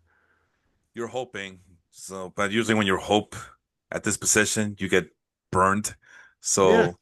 And DJ Moore, I know that there's been some issues with him and Caleb Williams, but he's still the best wide receiver in Chicago until Romo Dunze and the tight ends get their act together because that's gonna take some time. And then I think, but this might be the dead zone right here, maybe with DK Metcalf. But then you got Cortland Sutton, who's good. I like Cortland Sutton. I like Cortland Yeah, Sutton a lot. I don't like Xavier Worthy, but I do like Devontae Smith, despite the fact that a lot of these so-called experts are saying don't get Devontae Smith. So maybe at number 25, like I said, I'm looking for that dead zone. At number 25, you got Rashee Rice, but immediately at 27, you get Ted McMillan for the Panthers, who we both Love Ted like. McMillan. I I love love Ted Ted McMillan. McMillan. So maybe at 28, but even Jamison Williams will provide some explosivity every once in a while. George Pickens, I don't trust, but I do like Calvin Ridley. I don't like Travis Hunter, but I do like Jerry Jeudy. What do we do here, Harry? Where's the dead zone? Where is I the dead like zone? I like Jerry Judy. I like Calvin Ridley. I actually like Pickens. I think Pickens will be okay because Lamb's going to get double teamed, so Pickens will have opportunities. But then again, Pickens has to show up and play, so it's a gamble. Um, Olave, I'm worried about. Olave's got all the talent in the world, but he's got like the Tua situation. He's one concussion away from being done. Which So one? I'm sorry. Who? Chris Olave. He plays for the Saints, man. You mentioned Tua. No, Chris Olave's got the Tua situation, like Oh, I am so sorry. concussions. Yeah, the Right, right, concussion. right. I said it kind of fast, sorry. But No, that that's not. I wasn't. I missed no, it. but Go the ahead. Go ahead. but the concussion situation, like Yeah, they both have three concussions. Like so, like how many more concussions can you take playing? And I believe I wish I was 100% sure, but I believe Olave is going to wear the Guardian helmet. I good. think Good for so. him. I'm hoping that helps. Yeah, I'm still not drafting him in any of my leagues. So, but I think this might be the dead zone right here, number 34, where you once you get to this spot, it's like a desert and it keeps going maybe until the top 50, but even in the top 50, there's a lot of good wide receivers here. So maybe once you get past those Green Bay Packer receivers with Matthew Golden and Jaden Reed is when you start seeing the light. So maybe between 34 and 44 is that wide receiver dead zone. Do you see it the same way I see it, or do Well, you yeah, see I it a see little it. bit different? No, I see it the same. Although I think you're underestimating Roma Dunze. I think he's gonna have a good year in Chicago. I don't think But so, man. Go ahead. Why? What? because You're on the outside looking in. What do you see there? I'm hoping if Swift does what I think he's gonna do, and with Williams having better, I hope, game management, I think that it's gonna open up the passing game better. It may not come off right off the rip, but maybe 4 or 5 games in, you'll see a Dunze kind of start taking over. Not completely take over, DJ Moore's spot, but rise to the occasion of being a solid to almost, what's the word I'm looking for? Rising to be a Uh, security wide receiver as a second guy. that's fair. That's fair. The Bears have a tough schedule this year, however. They And do. I That's true. am not convinced that Caleb Williams is the guy. I'm one of the few Bears fans who's. I know I was singing the guy's praises last year, but I was in the moment singing his praises. I still did mention that there's a lot of question marks with this kid. A Oh, the lot of question kid's marks. got talent. He's just a Yeah. head case. He's just Yeah. he has to get his head out of his ass. Excuse my Yeah. French, but like he really is. I don't know what the self entitlement is in this world with the younger generation, man. Like, and I know I grew up in a different time, and I'm old, and I got gray hair in my beard or whatever. So I finally become that guy. I didn't want my father. I didn't want to be like my father, but like the way these kids act today, And I just if want to point out that that story with Keenan Allen, it doesn't look like a real story. It looks like a it meme, might be a or fake, right? It it's a might be a fake fake story. story, I don't think Caleb but Williams is forcing people to paint their fingernails for team unity. That was no, pretty funny, but people are, yeah, no, but the selfishness stuff might be true. And if it yeah, is true, all right, like that is a concern. Like, you know what I mean? Like that is concerning. Like, you know, excuse me, people forget that, we all, are humans and we have functions that are the same. But then at the end of the day, there's also attitude and we make our own decisions, our own free will. So people have characters and personalities and they want to be a certain way. And if you are that, on that pedestal where you are above everyone else and you think, I mean, that's the biggest complaint about Aaron Rodgers, right? He thinks he's bigger than everyone else and he never does anything wrong. He throws a bad ball to Mike Williams, and he throws Mike Williams under the bus in post a press conference last year. Mike Williams gets traded to Pittsburgh out of nowhere. When I don't think it was Mike Williams' fault. I think it was Aaron Rodgers. He's the one that messed up the throw. But yeah. he's that guy who's got that ego. So I'm hoping Caleb Williams turns it around. I don't know enough to say, but just from the speculation, the rumors I've heard and read, I mean, at some point something humbling has to happen. I don't know what. Hopefully nothing catastrophic, but No, it's but just but, but there's humility. It has to someone has to put you to your knees and make you realize I I that you know what I'm saying. I will say this. Last year was and I call it every time I see it, was terrible with Mitch Trubisky, with Justin Fields, and with Caleb Williams, and what all three of those quarterbacks have in common, Harry, is that in their rookie year, they were forced to be under the tutelage of lame duck coaches. Yeah, John Fox did not want Mr. Trubisky, and who knows if Matt Nagy wanted to be the guy to work with Mr. Trubisky, and who knows if he even wanted Justin Fields. We just know that it failed miserably, and then when it was Matt Eberflus's turn, it just looked like a guy who did not want to work with Justin Fields, and he definitely was not. His coaching staff was not up to par and up to speed to develop a Caleb Williams. I mean, right. Williams was doing all that he could to do what he can to make the team look presentable, and he did for the first 4 or 5 weeks. And after that Commanders game, it just broke the back of the entire team, right? When they lost on a Hail Mary. Yeah. But it wasn't because Caleb Williams was keeping that game tight. It was a defense, like usual, Of per course. Bears Yeah. history. It was a defense. And speaking of Jaden Daniels, I'm sorry, but when you have a Jaden Daniels and in the same class as Caleb Williams, and Daniels looks like he's 100 years more advanced, that's a problem. And I don't care that the Bears had a weak offensive line. Make you gotta At some point you gotta make a chicken sandwich out of chicken shit. All the rookie quarterbacks do it. Eventually, the light is shown, and maybe it will take Caleb Williams a little bit more time. But now the excuses are gone. The team is better. Supposedly on paper, it's better. The offensive line got shored Line's up. better. Right. It's supposed to be better. We'll see when the games count. We'll see if it actually is better. But there's more talent around you. But boy, they better be ready to go because this schedule is a murderer's row for this young team. And that's why I don't see it. I think Bears fans are in for a real bad time this season. And Caleb Williams will probably end up doing the same dumb mistakes that he did last year, um, that were so prevalent after that Commanders game. And if that happens, yeah, you're gonna get, for the room of doomsday owners, you're gonna get screwed.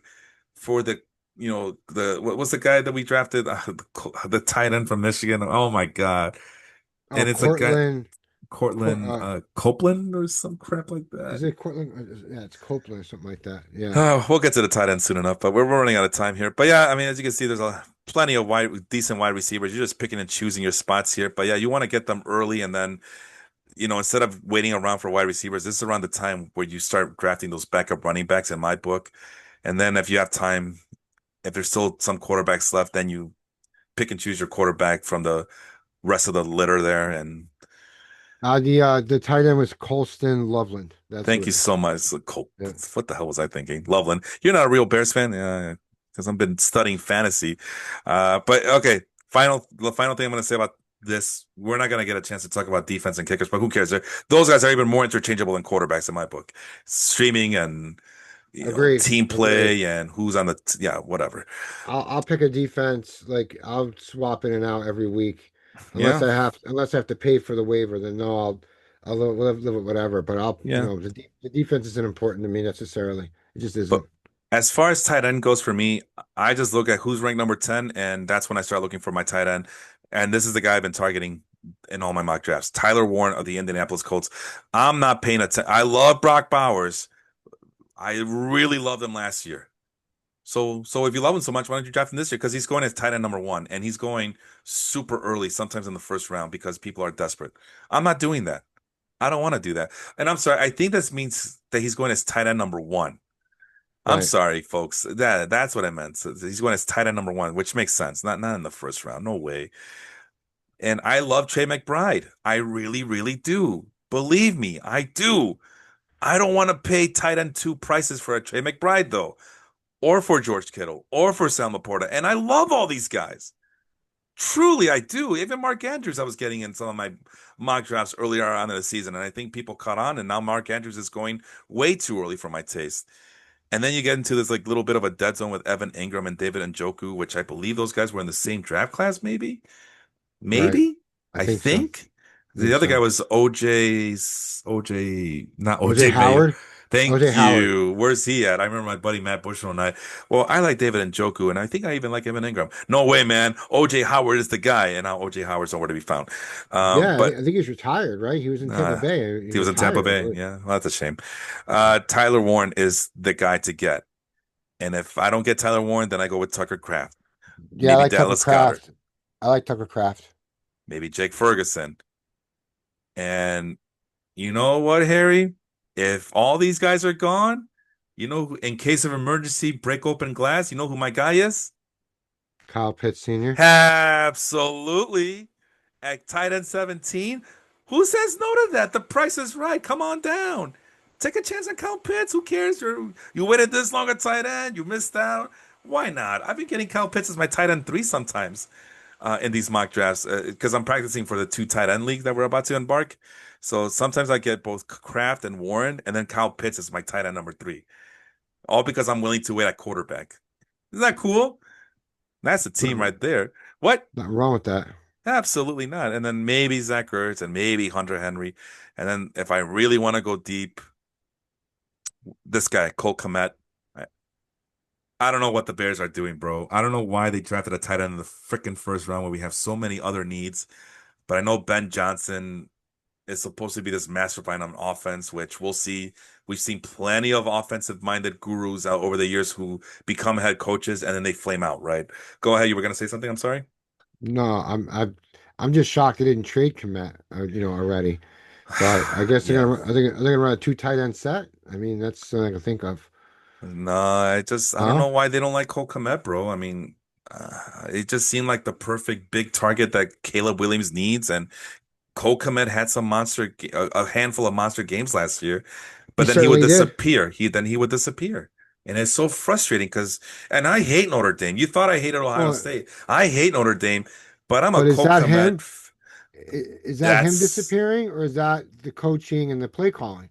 At this point, it has to be a little bit of both because last year you can say that the coaching was inept, was really inept, and they went with the veteran, was it Gerald Everett, I believe? They went with him, some over the hill tight end. over Cole Kmet, who was signed long term. He's signed long term. The front office decided that Cole Kmet was going to be their guy for the future. But let's bring in Joe Everett because we're doing the somebody on the coaching staff a favor by bringing in an old favorite of theirs. And suddenly Gerald Everett's starting, and Cole Kmet's like just waiting on the sidelines for those two tight end sets. Okay, bring in a new coaching staff, right? You bring in a new coaching staff. It's an offensive wizard, a guru. Okay, they seen Cole Kmet twice a year in Detroit. Maybe they'll do something with Cole Kmet and bring him up to speed and to his potential as a big target for Caleb Williams. No, they drafted a tight end, a pass catching only tight end in the first round. It's so frustrating, bro. You thought being a Jets fan was hard. Being a Bears fan sucks too. It's so Yeah, frustrating. I can see the comparison. I mean, I could say this though. I did see the Bears win a Super Bowl. I was young, but I did see it at least. I don't know if I'm ever going to see a Jets Super Bowl, but who knows? I'm in an AFC East chat, and it should just be called the Buffalo Bills chat. Like, It's like a Facebook page, and it has just like a Facebook Messenger chat. And my God, the Bills nonsense. At least Joe's a normal Bills fan who actually, you know, he likes his Bills and whatever, but he isn't like some of these Bills fans, man, are like delirious. And it's like, and they've never gotten over the hump. They haven't beaten Mahomes. They haven't done, or whatever. They haven't gotten past this or that. And they just go on and on and on. And it's like, I have to hear how my Jets suck all the time. But when we beat them, it's a fluke. Like, oh, mm, Zach Wilson beat us, it was a fluke. We felt sympathy for you because Rodgers tore his Achilles. And I know I'm talking about something 2 years ago, but like, yeah. so yeah, so I would love to see something. I did see them go to two AFC championship games, but besides that, like being a Jet fan is brutal. Being a Jet and Nick fan is brutal. The Yankees did right by me, so I got no problem with that. But although lately it's not been so great. But yeah, so yeah, I can see where the comparison with the Bears and the Jets are. I can see it. Getting back to tight ends, I mean, do you see it the same way I do, or do you insist on drafting some of these bigger names in the top six, top eight, top whatever? Well, do you have because I can tell you with a lot of assurance that every year I just look at who the number 10 tight end is, and that's who I target every draft, and it works for me. Do you do you I've what do you do? and when I was doing redrafts, I did that all the time. I had the same exact philosophy as you. And then I think I did that last year in your league as well. I don't think I drafted a tight end really early. I can remember. Unless I got drafted McBride, I can't remember. But I know I drafted a lot of Njoku last couple of years. I drafted Kraft, drafted Hawkinson, um, Kate Otten last year. So I've never had Brock Bowers. I never had George Kittle. I did draft Laporta in my dynasty league. Kind of regretted it, but I think he'll bounce back. I don't know. Never had Travis Kelsey, thank God. I don't know if I could live with myself if I did. Hmm. I had did have Mark Andrews in Joe's league, and then I traded him to his father because he was trying to win now type thing. And then I ended up beating his dad in the playoffs to meet Joe in the finals. I felt bad, but I just kind of got lucky. But no, I'm making the same strategy you are. Even with the two tight end set, I don't necessarily need to go for the flashier name. I'll go where the 10, 12 is down. There's a couple of guys down below that I feel will have really good seasons. So I'm looking forward to the bounce backs of that because I've drafted higher names in the past and they've burnt me. Yeah. So I'd rather take a chance on a lower end tight end. They do something great, in a redraft league, than to draft a really high end one and screws the pooch, and then you're like, wow, I wasted that pick and I could have got something better. Yeah, because So Brock Bowers, I drafted super late in both of my leagues, and I was thankful that I was able to get him. yeah, Trey McBride, go ahead. you sniped me on Bowers. I had him in queue. I had him Oh, in queue in the league I was in with you. Yeah. and you came right and you took him, and it was smart of you. It was Yeah. a great I, pull. I was just shocked that he was still available because, like, come on, you guys are not really gonna draft Brock Bowers, and that basically saved my season because, yeah, the season went off the rails after that for me with the injuries and stuff. But I was able to bounce back, and Brock Bowers was a huge, huge help with that. Trey McBride, I had him a couple years ago off waivers, and then I released him or something, and then he exploded after I cut him. George Kittle, I once had when his stock fell down and it looked like he was on his final leg, and I remember I drafted that was a couple years ago actually, and I actually had a partner just like you with Joe. I had a friend who's a Vikings fan, and we look at each other, go, "Yo, are we seeing this right? George Kittle is still available? Yeah. Should we draft him? Yeah." We didn't know any better, but it seemed like the price was right. Sam Laporta, I had him once because in his rookie year, somebody dropped him in like week 12 or 13, so I picked him up. So then I went to the my playoff. I was able to make the playoffs because Sam Laporta went crazy at the end because somebody dropped him, and that's my point. Like people will lose patience on these guys that they'll drop them, and suddenly a guy like Travis Kelce's available. I never had Travis Kelce either, but I had TJ Hawkinson before because he Yeah, was so have like you I. said because he was available late. Never had Mark Andrews. Why? Because he always goes in the top three. I don't want to spend that money. I drafted Andrews really late though in Joe's draft. I forgot why, but Andrews came to me like it was like I don't know 14th round. It was crazy low. Oh, I that's couldn't believe it. crazy. I No, mean, maybe it was 10th or 12th. I forget. It was uh, low. It was low for where he usually goes. And I still was just crazy. like, and I took him and then used them. And then I believe I won Joe's league that year. And then the following year, I tried to get younger because it was a dynasty. So I traded, um, well, no, it was a keeper. It was a keeper's league that turned to a dynasty. And then I traded Mark Andrews and Kirk Cousins Hmm.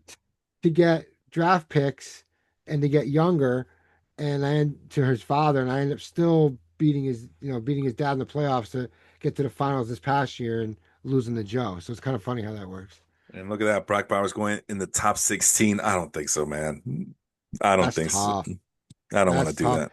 It's got to be tight end premium for me to even think about it. Like literally think about it. Like that's no, Even it's a too early for me. even in a two tight end league, I wouldn't recommend this. No way. I'd rather have Lad McConkey. I'd rather have Chase Brown. Rather have Kyron Williams.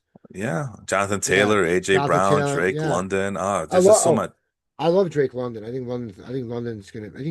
I think people are underestimating Penix. I think Penix is gonna be fine. Yeah, I think Um, so too. and London's gonna have a great year. Like London's a true number one. I think he's gonna be great. Yeah, there's just way too much talent here to be considering a tight end this early. I'm sorry. Same thing with Trey McBride. This is too early. Why? I would rather have Tyreek Hill over Trey McBride, and I don't like Tyreek Hill this year. I'm avoiding Tyreek Hill. Gun to my head, though, I'd rather have Tyreek Hill. I'm sorry. Brees Hall is a guy I always like. I just don't know what the Jets are doing anymore. I don't know if they believe in him like I do. Plus, Justin Fields on the team, and even go ahead. Here's some. Well, just from what I've read, because I'm a Jets guy, right? I think the issue is that it's not that they don't like Hall. It's that they have other talent like Hmm. Braylon Allen, Right. and then Who I also like. The kid Davis, and then the kid Edwards from Michigan that just tore it up in preseason. So they could save that money. Hmm. Again, Hmm. I have no official, it's just the rumor stuff I hear from people around things, is that the idea might be to trade Hall because they just paid Garrett Wilson, they just paid Sauce Gardner. You can't pay everybody. Right. No, Right. And that makes it's not, sense. Yeah. it's not an issue of, hey, we don't like Brees Hall. It's, hey, he hasn't necessarily been the back since he tore his knee that we all thought he would be. He's still Hmm. good, but he may need to go start elsewhere, Hmm. and maybe they trade him at some point or they just let him walk. Can't imagine just let him walk, but I assume they trade him because I think Allen is going to be the guy. But Yeah. then again, I've also heard other things saying that because of Aaron Glenn and the whole Sonic and Knuckles thing in Detroit with Montgomery and Gibbs, it may be Hmm. platoon thing with Hall and Allen. So Yeah. remains to be seen. But there is rumors flying about Hall being traded. When that's going to happen, I have no idea. Yeah, and I can see it being a money issue too. And I was thinking that that's like the only way this makes sense if it's a money issue and you just Uh, s- Took the words right out of my mind right there. But it's a shame, because Hall does appear to have potential. I just unfortunately, it sounds like he's in the wrong team, especially considering all the guys that they pay, like you said. But yeah, I mean, as I'm looking at the more tight ends here, I mean, then we get to George Kittle. I don't know if I would draft Jalen Hurts right here in this position, but I think I would like all these other position players better than George Kittle. Maybe not What's your what opinion on McLaurin? I like him a lot, but I'm a Just little that worried. I'm a little worried about him this so season. yeah, yeah. So I'm worried about him too, like I was about Jamar Chase last year about the contract only. Don't get Yeah. me wrong, McLaurin's not Jamar Chase. I'm not saying that, No. but McLaurin is still a good wide receiver, and even with Debo there in Washington, he's still in the number one there. Oh I yeah, think for sure. Number one, so. undoubtedly. Yeah. Right. So McLaurin, it's kind of frustrating. So I've been trying to buy McLaurin anywhere I can Mm, to take the risk, to take the gamble, right. but I can't get people to bite. They want me to pay too much for someone that because I'll trade you, a third round, third round and dynasty. Obviously, I'm talking about. I'll trade you a third rounder, for him if you are just scared and want to part with him. You Because know, I was drafting him as my wide receiver number three last week, but this week now I'm a little hesitant to even consider that. And then see, there's a lot of good running backs available in around this area with James Conner, Travion Henderson, R.J. Harvey down here at 53, Chuba Hubbard, Kenny Walker, and even Devontae right, Adams might be better than Terry McLaurin this upcoming season because it's not just a money issue or the fact that he wants to get traded, but also I think that now he's dealing with an ankle injury, last I heard. right. So that's kind of making me very wary, and Well, ankle injury might turn into something else because he's not getting paid the money that he thinks he should be getting paid. So right. I heard that ankle injury may not be a real ankle injury. I mean, again, yeah, hearsay. I mean, it may yeah. just be like, oh, my ankle hurts, but who knows? Um, but I don't know, man. I also like Cortland Sutton. Like, I think that the Nick Sutton connection, I think Sutton is going to be, Hmm. pretty good this year. So I kind of like that. If Sutton falls, I'd be, scooping him up in a heartbeat too. Then we get to Sam Laporta. I mean, you might have a case against him versus Ted McMillan because McMillan is just a rookie, but he's more than just a rookie. He's easily, probably, more than likely, I'm 90% sure that he is the new wide receiver number one in Carolina for Bryce Young. Oh You yeah. gotta love that connection there. Oh yeah. Uh, Laporta versus Montgomery. I think I will still take Montgomery, even though I really don't like Montgomery. But I just don't think Laporta is going to be able to produce as much as Montgomery. Here's where I might get dicey, where I might pick Laporta over Mixon, maybe over Mahomes. But then you got a guy like Swift, where it's like I got to do a coin flip. I don't like Xavier Worthy. I don't like any Chiefs wide receivers. I'm avoiding them like the plague. And then Jameson Williams, we just talked about earlier, where he is a very explosive player from one week Yeah. to Home another. run. So Yeah. Yeah. It's a home home run run. or bust, unfortunately for him. Right. He is. Zay Flowers might be a thing. Pacheco always gets hurt, but when he's healthy, he could be productive. Aaron Jones was one of those old heads we talked about. And then there's George Pickens. I don't know. George Pickens or Sam Laporta, really quick, gun to your head. Pickens. Okay. So there's that. And then we get to TJ Hawkinson. Definitely getting Caleb Johnson, Tony Pollard, Calvin Ridley, Travis Hunter, Judy. I mean, you Hunter get where I'm going here. Go ahead. Hunter scares me. I know it's more dynasty related, and I'm sorry, but Hunter does scare me. I've avoided him like the plague, except for areas where I could take a chance because if he ends up not being anything, meaning that like say because he's going to play two ways, maybe over time he stops playing, wide receiver and he plays more cornerback. I mean, obviously in a redraft league, you can still take your chances with him, but in a dynasty or even a keepers like your setup, he's definitely not one unless he ends up being super explosive and out of this world rookie season. He's not on my radar to keep or even probably draft because I don't know how much he's going to actually be playing wide receiver. Yeah, I You know what I agree. mean? Like, I don't like him like at all. yeah. I mean, I'm not saying the kid hasn't got talent. Just pick a side. Be a wide receiver. Be a cornerback. I don't like Yeah. the. I don't. Football is not the sport to me. You can play both sides of the ball. You just. It's. I'm not saying he's not talented. I'm saying that it's just the hitting and the abuse you take in football, that's a lot. That's a lot to endure. I don't And know he how he did did. it all through college. Yeah, and I was just about to say that. And this is a guy who already did it in college, so who knows how much wear and tear this kid has. Right. Travis Hunter. Let me highlight his name a little bit here. There you go. But yeah, I see Travis Hunter, and I'm not even looking in his direction. I'm just I like Trevor mean, Lawrence. I'm like Trevor Lawrence. I'm not gonna look in his direction. I I got mean, Brian I would, Thomas.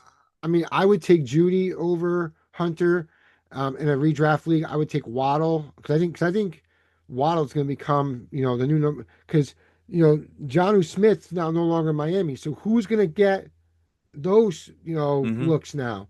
Right. Yep. So, okay. So maybe Asian coming out of the backfield, you know, um, maybe Hill gets a few more, but Waddle has to step up. So I would take a chance on Waddle Hmm. or take Judy over Hunter.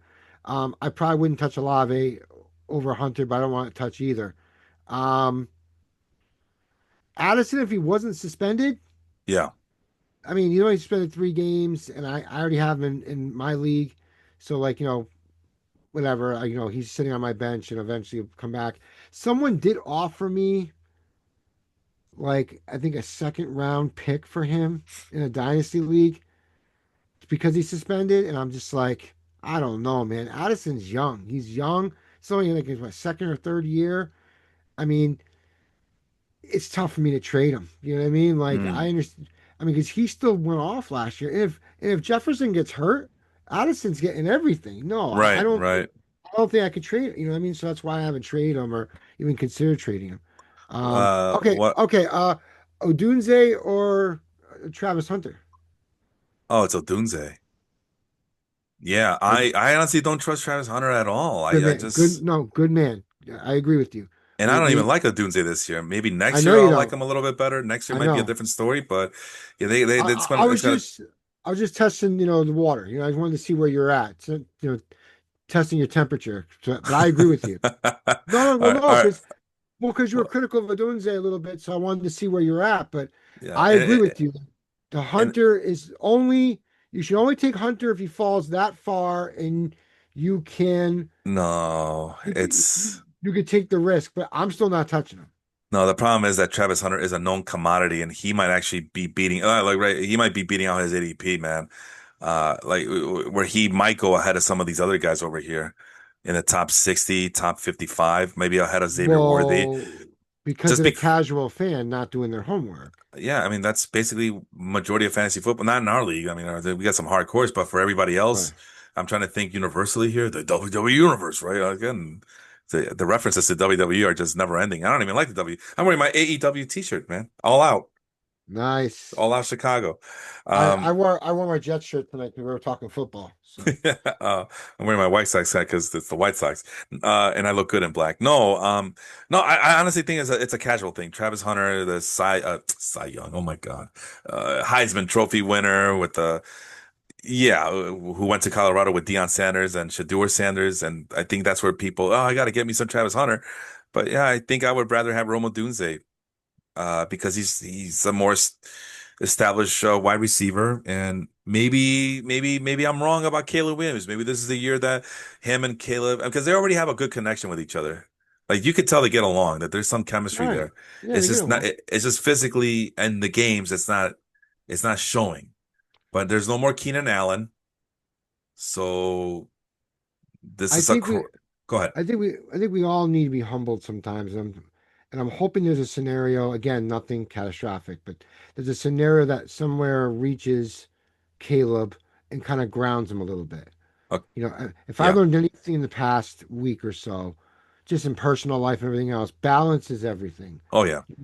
You really need a balance. And when you're upset or something's not going your way or something is really starting to phase you in a particular way, controlling your emotions and learning to channel how that happens is what is the big difference between, how we, grow, and I feel that's what Caleb's thing is here. The talent's there. All right. He needs to not worry about Jaden Daniels and just leave Jaden Daniels out of his head. I'm not saying he's thinking about him, but if he is, forget Hmm? about him. You know what I mean? Yeah. Worry about being who you are and why Chicago took you number one and get back to that. Whatever it was that made you have that kind of talent, go back to that and get to that regimen and then grow from there. Again, I've never played in front of that many people, so what do I know? But there's got to be some way of some emotional and mental deep, rehabilitation or just thinking and finding that balance. That's all.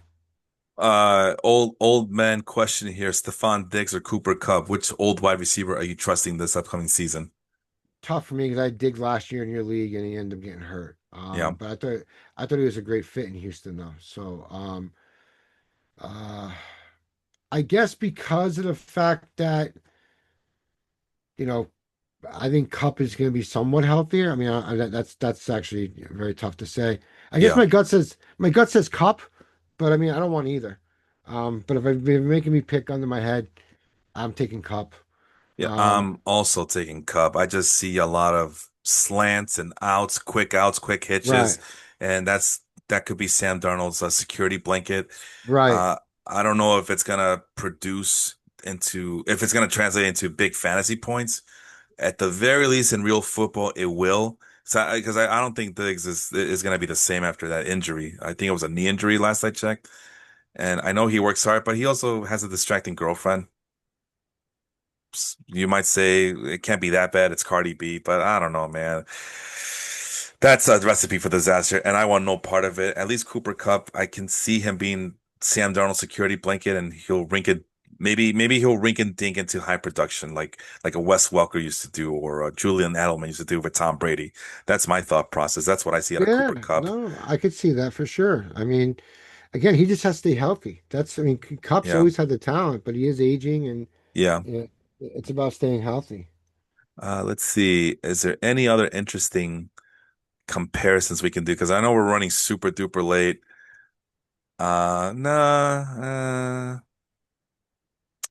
Nah, nothing interesting here. Are you I mean, taking a flyer on? Are you taking a flyer on Brandon Ayuk at all? nope, nope, not even. I mean, what's his status right now? Will Fantasy Pros tell me what's wrong with him, or how's he? What do you call it? Rehabbing or whatever. Okay, they have this new AI feature here. He's widely viewed as an avoid in 2025 fantasy drafts, with experts expressing concern about his slow recovering from a major knee injury. Unclear return timeline. Okay, that's enough out of me. I don't care. I never, ever, ever, ever target Brandon Ayuk, and this year will be no different. No, that's fair. In redraft leagues, I'm not going near him as well. Not even Uh, a keeper in league. No. in dynasty leagues, if I can get him very cheap, I would take a flyer on him just to take a flyer. But no, I mean, it's sad that he's not seemed to be bouncing back as well. Plus, it seems like Ricky Pearsall is going to be the number one over there, believe it or not. hmm That's what it looks like. What about Jordan Love versus CJ Stroud? I like Stroud. Yeah, same. Jordan Love, I don't know what the hell's wrong with him. And I think Stroud can bounce back this season. Last year, he just, how you have all this talent? Well, then Diggs did get hurt, that's for sure. But you still have all this talent around you, and he looked kind of mediocrely, ordinarily. But well, Well, he lost two wide receivers too. I mean, he lost yeah, what's it, Tank Dell. Tank Dell, yeah, So, and but you and still have Diggs but you still have Nico Collins there, who's a that, stud. and Joe Um, Mixon, but then he was Well, playing hurt. Mixon's hurt, but then you got Nick Chubb there to fill in for that. So Chubb may have something left in the tank. And then they drafted Jalen Higgins, I believe his name is. Jaden Uh, Higgins and Jaden Higgins. And then something Noel. I forget, is it Noel? oh my God, and I always target this guy super late in drafts, and I already forgot his name. Let's find out. Nope. Nope. Dalton Schultz. No. Nope. Nope. Nope. Come on, man. Jalen Noel. You're right. Yeah, Jalen Noel. Yep. So, Yeah. um, and Noel supposedly is a like a if I remember correctly, he's like a Nico Collins like replica as far as like gameplay and body size and all that, I believe. Um, but Higgins is supposed to start. So, Yeah. but this wide receiver, I mean, I know this rookie class had good running backs too. And I know Christian Kirk's in Houston, so maybe he might, play as well. But the wide receivers have been good, man. Like, I like Trey Harris, I like Yeah. Higgins, I like Yeah. Beck in Las Vegas. Um, Yes. I even have taken a flyer on the kid in Seattle, Horton. Um, there's another kid. I'm gonna botch the name. I think he's in Detroit. Tesla, I think it is, or Tesla. Forgive Oh me. yeah, that Yeah, we yeah, talked about him, and yes, I talked about it with Alex, my friend Alex Robertson, about it, and just ridiculously physical attributes. But the one thing that they got going against him, um, I know who you're talking about. I butcher his name too, but the one thing they got going against him is that he gets easily bullied at the line of scrimmage, and yes, yeah. he's a little weak there. He's a little bit more Well, muscle. I mean, maybe there's a coaching, opportunity there to, somehow, like weight training or I don't know something. I don't know. Maybe He there's a way. need, yeah, he needs something because that's why he dropped so low because this guy has every measurable that you would want from a wide receiver, and somehow he dropped so low in the draft that the Detroit Lions snatched him up, and there's still concerns there, and obviously he's not gonna be starting anytime soon. But it's more of a dynasty league than it No, is but a redraft league. Go ahead. well, right. It's more of a right. I just mentioned the guy just because I just remember hearing about him. Yeah. Uh, since you were into the lower tight ends, what about the kid in Jacksonville? Uh, Strange. did we talk about him? We did not. That's why I No, wanted to bring I'm him up. sorry. Not you and I, but Alex and I. Did we? I wonder, is he a rookie? No, I believe he's a second or third year. Oh, I'll have to okay. look that up now because he was behind I think Evan Ingram last year in Oh, Jacksonville. okay. No, you got me with my pants down, bro. I don't know Oh, much I about didn't mean to him. do that. I didn't mean to do that. I'm sorry. Let me put him back That on for the people out there. that wasn't my No, you caught me. You got. I mean, he I've was been. Go so ahead. he was drafted. It looks like I'm looking at right now. He was drafted in the 2023 NFL draft. He was in the second round, the 61st overall pick. Came out of Penn State. Brenton Lamont Strange. I mean, I've been reading a couple places. I heard a couple places that he's supposed to be, pretty decent. Like, he had some decent games last year too.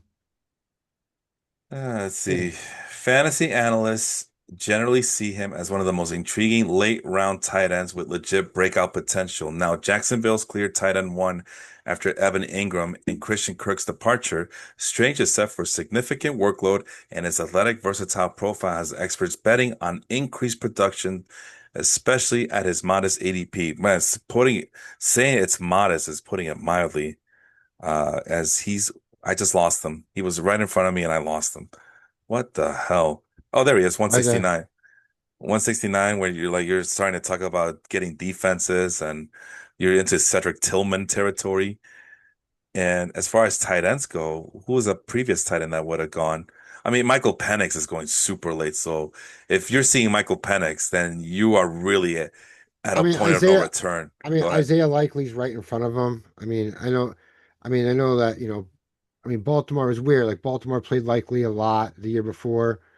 And then early last season, and then all of a sudden, they went back to Mark Andrews after like a couple of games. Yeah, So I don't get Baltimore's, it. yeah, Baltimore's kind of weird going back and forth between the two. So maybe that's not a good example. No, Uh, but these are guys who could potentially be good tight end number threes on your fantasy team, especially in right, a format like ours where it's tight end, where there's two tight ends. right. Um, but no, I mean, it's tough because they're unknown commodities. But yeah, likely just like Cole Kmet, when he was spotlighted, he took advantage of it and he would score 20 plus points. But then the next week he just scored like 2 points or 4 points, and you're scratching your head. It's like, wait, what about last week? How did that happen? And why didn't it transfer over to this week? And yeah, it leaves you frustrated. I agree. Anyway, you were gonna say something else, and that'll be the last thing because we got to get going. No, no, no. That was it. I just brought up the kid. I just wanted to hear your perspective on Strange. That's all. No, you call me. Kyle Pitts is my. If I don't get Kyle Pitts, that's it. I'm done with tight end. That's my mentality. Maybe I get Cole Kmet, but we just talked about the Bears and we don't know what the hell they're doing because it's still the same old Bears. Different coaching regime, different quarterback, same old ass Bears. Final thoughts on this episode or anything that you want to discuss really quickly here? I mean, I think it was a great episode. Always love your opinions and respect, your uh, how you go about your strategies. Your format is definitely different than what I'm used to. So I'm looking forward to seeing how I can improve Yeah. this year. I wish I could remember. I think I did make the playoffs, or I was in some type of play-in situation or something. 'Cause I remember you and I had like a really good game, and it took Adams going off to beat me. But I did, come back in the end of the season there to even with the injuries to Diggs.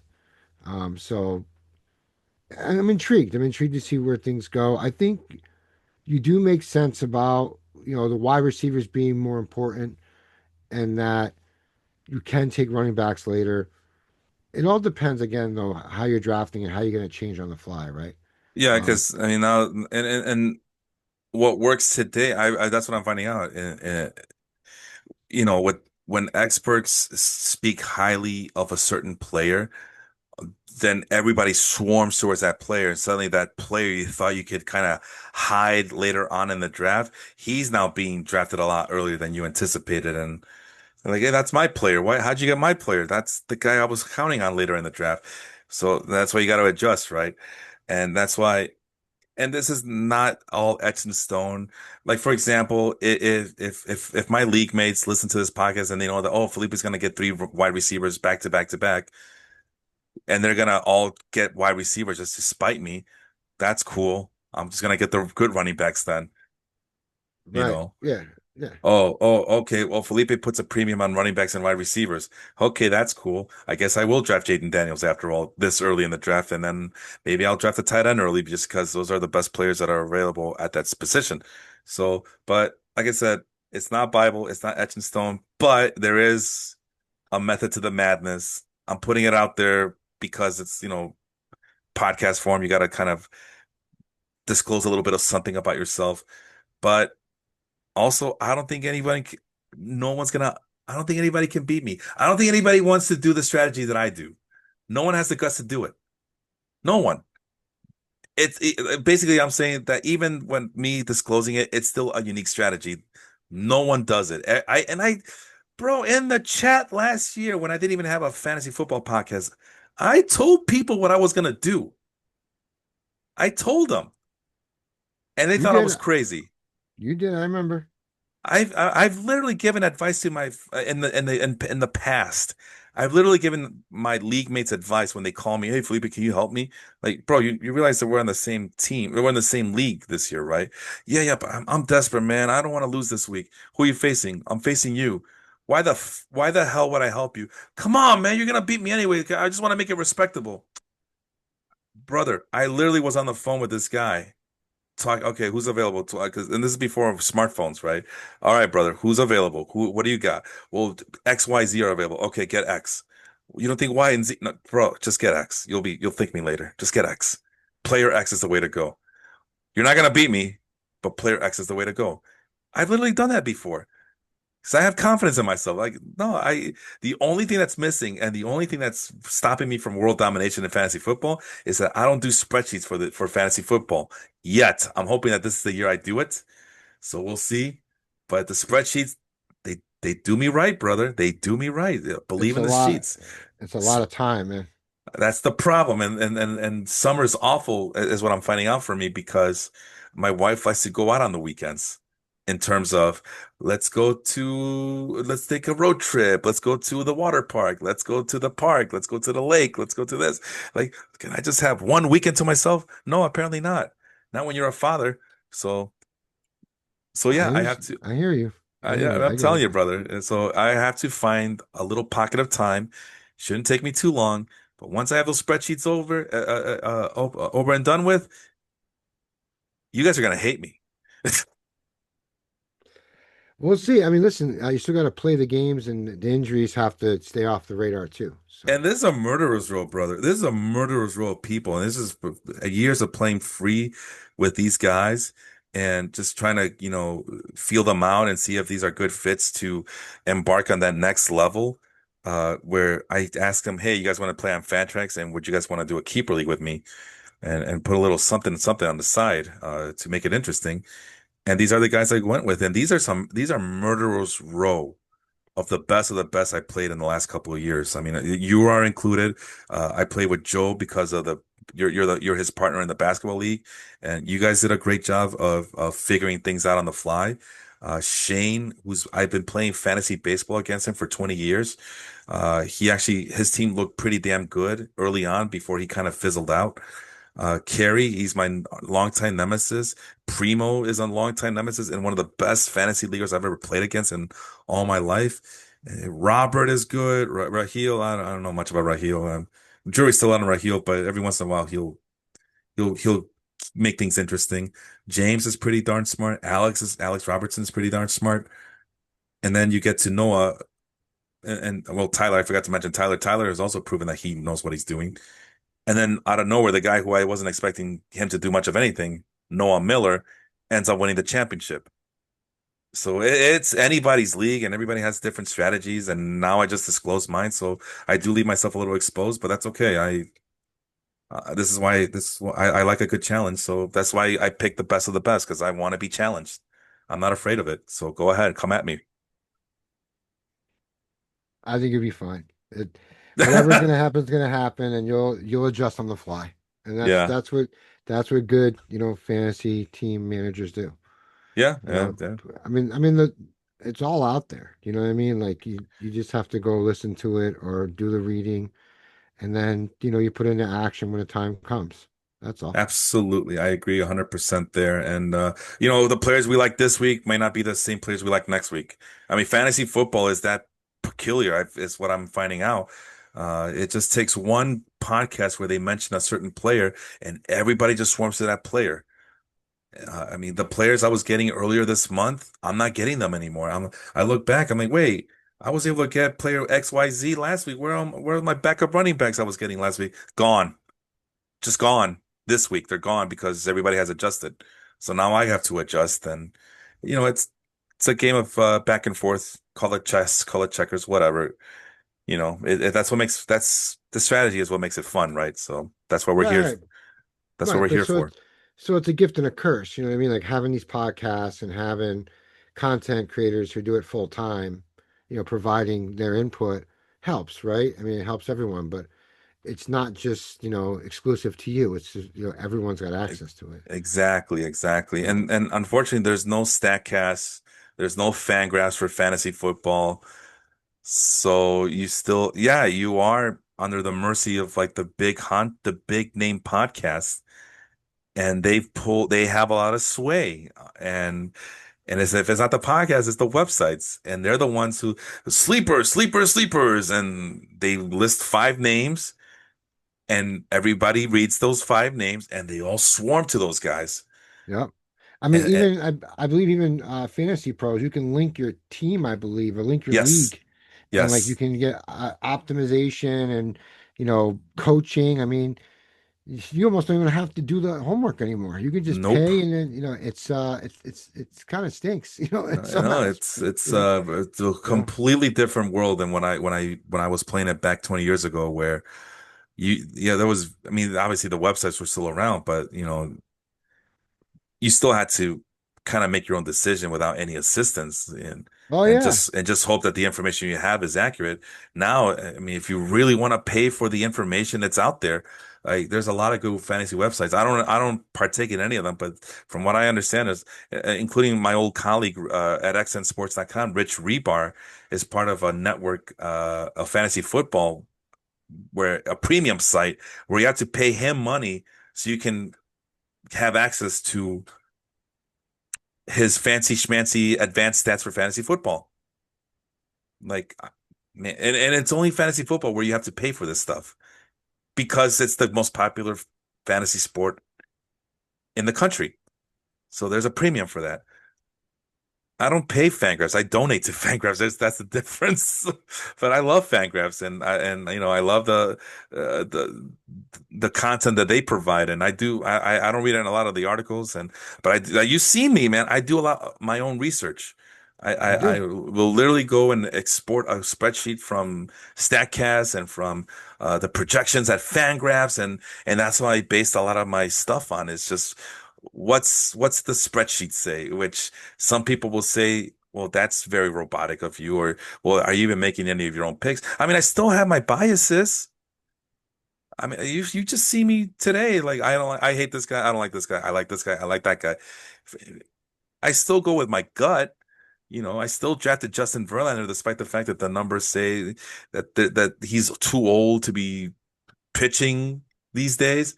I still went after him because I still believe that he could, at the very least, get a low ERA and a decent amount of strikeouts for a 40-year-old. Turned out to be false, but I still went with it, and I drafted Max Scherzer, another 40-year-old.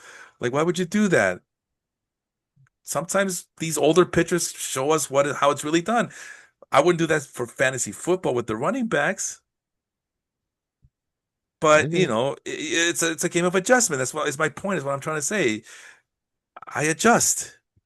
We If you're all gonna do. give me, if you're gonna give me Justin Verlander or Max Scherzer late in the draft, I'm gonna grab them. Same thing. And I'm sorry. Go ahead.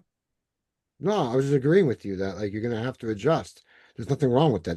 That makes you a good manager. Right. And then if the draft fails, then that's what waiver wire's for, and that's why we continue to monitor and why we have a list of rookies that we like and second year guys, third year guys, and why who's killing it in practice this week. It's all there. Like this information wasn't available like 10, 15 years ago. Now it's all there for the taking. And it's yeah, man, it's just ridiculous the amount of information. And some people say, oh, it's paralysis by analysis, but I disagree. I think the more information that's out there, the better. And it's just up to the person who's doing the picking and choosing for their own team to make sense of it all, sense the patterns, and go from there, I guess. So anyway, I'm blabbering. I know. I Well, should. I hear you. I mean, uh, you mentioned earlier about having like Julio Jones and like AJ Green and I forget who the third wide receiver was, but Antonio Brown. that's okay. So I think around the same time, I had Megatron, Des Bryant, and then AJ Green as a rookie, and Yep. it was just filthy. It didn't matter who my QB was, Yep. and I had Ryan Matthews at running back and someone else. I forget who it was, and um, I made it all the way to the semifinals, and I fell asleep after Ryan Matthews scored a touchdown. I was San Diego was playing Baltimore Ravens, and I wake up from a phone call from Rich Hopkins, and he's laughing, and I'm like, "Why are you laughing? I just beat you." He's like, "You're not watching the game, are you?" Joe Flacco throws like a 70-yard bomb to Torrey Smith for no reason, garbage time points, and Torrey Smith is the last piece that Hopkins has playing, and Hop beat me. So he Oh, goes, so he goes to the Super Bowl in my own league, fades my buddy Dan Magano, and Dan's got Tony Romo that week. And it's the same week that Tony Romo got pulled on the first drive. I forget what year it was. Maybe it was '06. I forget when it was, but I think it was '06. But '06 or I can't remember. Maybe no, it's whatever year AJ Green was a rookie. I can't remember that. But Romo gets hurt in the first drive, and then doesn't come back, and so Dan has no chance of beating Hopkins. And Rich Hopkins wins my league. Mind damn. you, if I had played either one of them that Super Bowl week, I would have crushed both of them.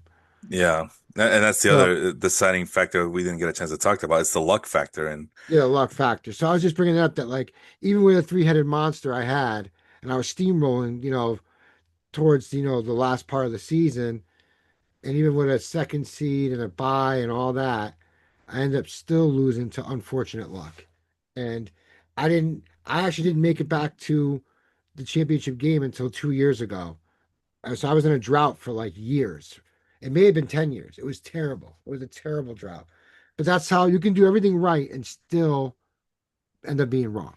yeah, just like in the other league that I'm in, again, I don't really change my strategy too much. Like the way I draft in PPR leagues is probably going to be the same way I draft in standard leagues. And that's what I did in my standard league. And that also is another free league I play in. And, you know, I had the fourth highest amount of points, but I was among the worst teams in the league. And I'm just looking at it and like, how this doesn't make any sense. How is it that I could score the fourth highest amount of points and I got Justin Jefferson, even though it's a standard league. And then I look at my points again. It's like, how is it that these mofos Always, right? always points against. And it's not just like the good teams that are doing this, but it's the bad teams doing this too, where they're outscoring me by they wait until they face me to have their best game of the year. Like, wait, I have the fourth best score. How is this possible? Anyway, that seems to be, yeah, the luck factor, right? Things that you can't control, and that's what makes fantasy. And I think fantasy football is the worst at it too, because you can have the best teams and everybody could be healthy, and you still lose by like 100 some change points just because the other guy had I don't know, Josh Allen scoring three vulture touchdowns at the end. I don't know. It's Yeah, yeah, frustrating. yeah. I No, hate. or Devontae Adams going off with Aaron Rodgers, just to pat their stats and them beating me. Yeah, no, no, Devontae Adams is good, you no, I know. get that, but I'm just playing that. I've been on the other side of that luck, just like you have, my friend. So, Yeah, no, and well, it, my buddy Matt Bushnell, he's still. If I mention Amari Cooper with the Raiders on a Thursday, I think it was a Monday night football game. It was a night game, and my buddy Matt just went to town on my team, so he had a very sizable lead. And it's those are his rules, by the way, not my rules, his rules. So I have Amari Cooper as my last guy or the first guy. I don't know. I don't remember. But Amari Cooper in that game against the Chiefs just goes ballistic and scores like 60 some change points and stuff. And that was the difference. And he was so livid and so pissed off at me. He literally didn't talk to me for about a week. It seemed like, don't talk to me, Felipe. I don't want to deal with you. Fucking shit. I mean, yeah, he's throwing up a storm, talking about how lucky are you that you got Amari Cooper. I'm like, well, everybody I just, well, it's me. You should know how I do things. I draft nothing but wide receivers early on. Amari Cooper was part of my stable of wide receivers, and this is why I draft wide receivers. It's hogwash, he said. It's hogwash. And this is one of my old podcast partners too, who wouldn't want to talk to me, because Amari Cooper went to town against his team, and he single-handedly helped me win that game. But that's the point, right? This is what we're looking for. We're trying to find those players with that with the right amount of upside, the right amount of physical attributes, and the perfect situation on their real NFL team, with the hopes that it translates to fantasy football glory.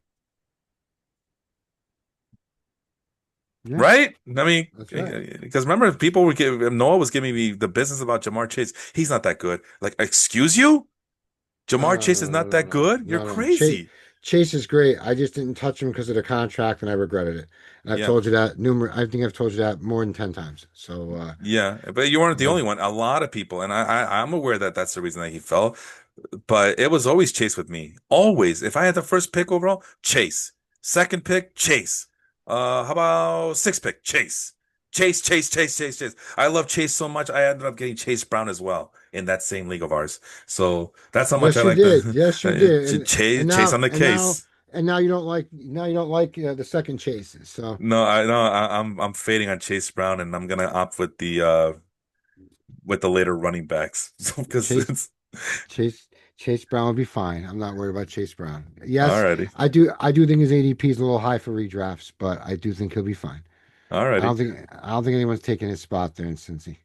Yeah. So And on that note, hey man, very spirited conversation. I thought, yeah, I'm not even gonna talk about the time. It is what it is. Take the information, don't take the information. We don't care. Just, you know, don't you can't say that we shortchanged people here. So no, we give it all. We put it out there and give the good, the bad, and the ugly every time, no matter what the topic is. No matter what the topic, if it's Hulk Hogan on a wrestling podcast or it's fancy football on Felipe's podcast, it doesn't matter. We always give the good, the bad, and the ugly, and we shoot you straight. have you So seen, I don't know about you, but have you seen lately like all the things that we talked about Hulk Hogan are being brought up like on your social media feeds, yeah, that's because Facebook haunts us. That's why. And right? Instagram, yeah, so we can't talk in front of these phones, man. They're listening. Yeah. I can't mention Miss Bliss because she's somewhere around here. She'll start talking. I can't say her first name or she'll start talking. Oh But Lord. yeah, yeah. Corey did it all the time. He'd always, screw up, and all of a sudden she started talking in the background while we're recording. It was hysterical. But anyhow, No, but yeah, I do see that. But yeah, that's just the way it works now. You mention something to your wife, all of a sudden you're seeing, hey, I want to get Penny this for Christmas, and all of a sudden like, like it all just starts popping up on your feeds. You No, but know? that's the thing though. Remember when we talked about how Bret Hart, like people, it's gonna be a sad day when Bret Hart dies, and we could tell who Bret Hart made and where Bret Hart's legacy begins and ends.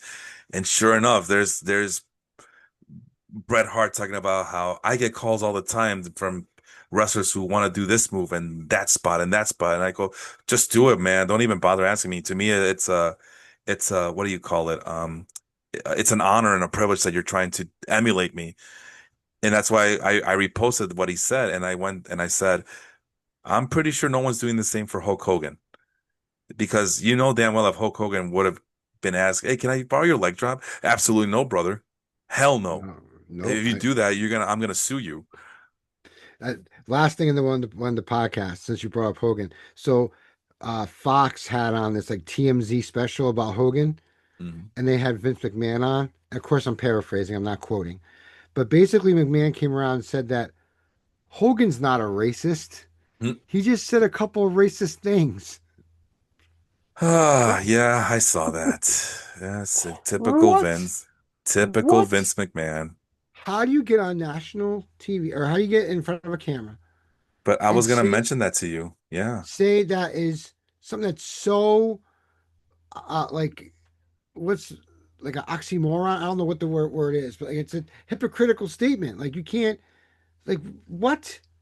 Like that's so what? So Joey over here is a part-time pedophile. He's not a true pedophile. Oh Like my God. I'm sorry, I'm just trying to. I don't know the example to throw out there, but I'm just saying that like so Hogan's only a part-time racist now. He just says racist things when he gets angry. Like I don't know. I sorry, but yeah. So Uh, I uh, yeah.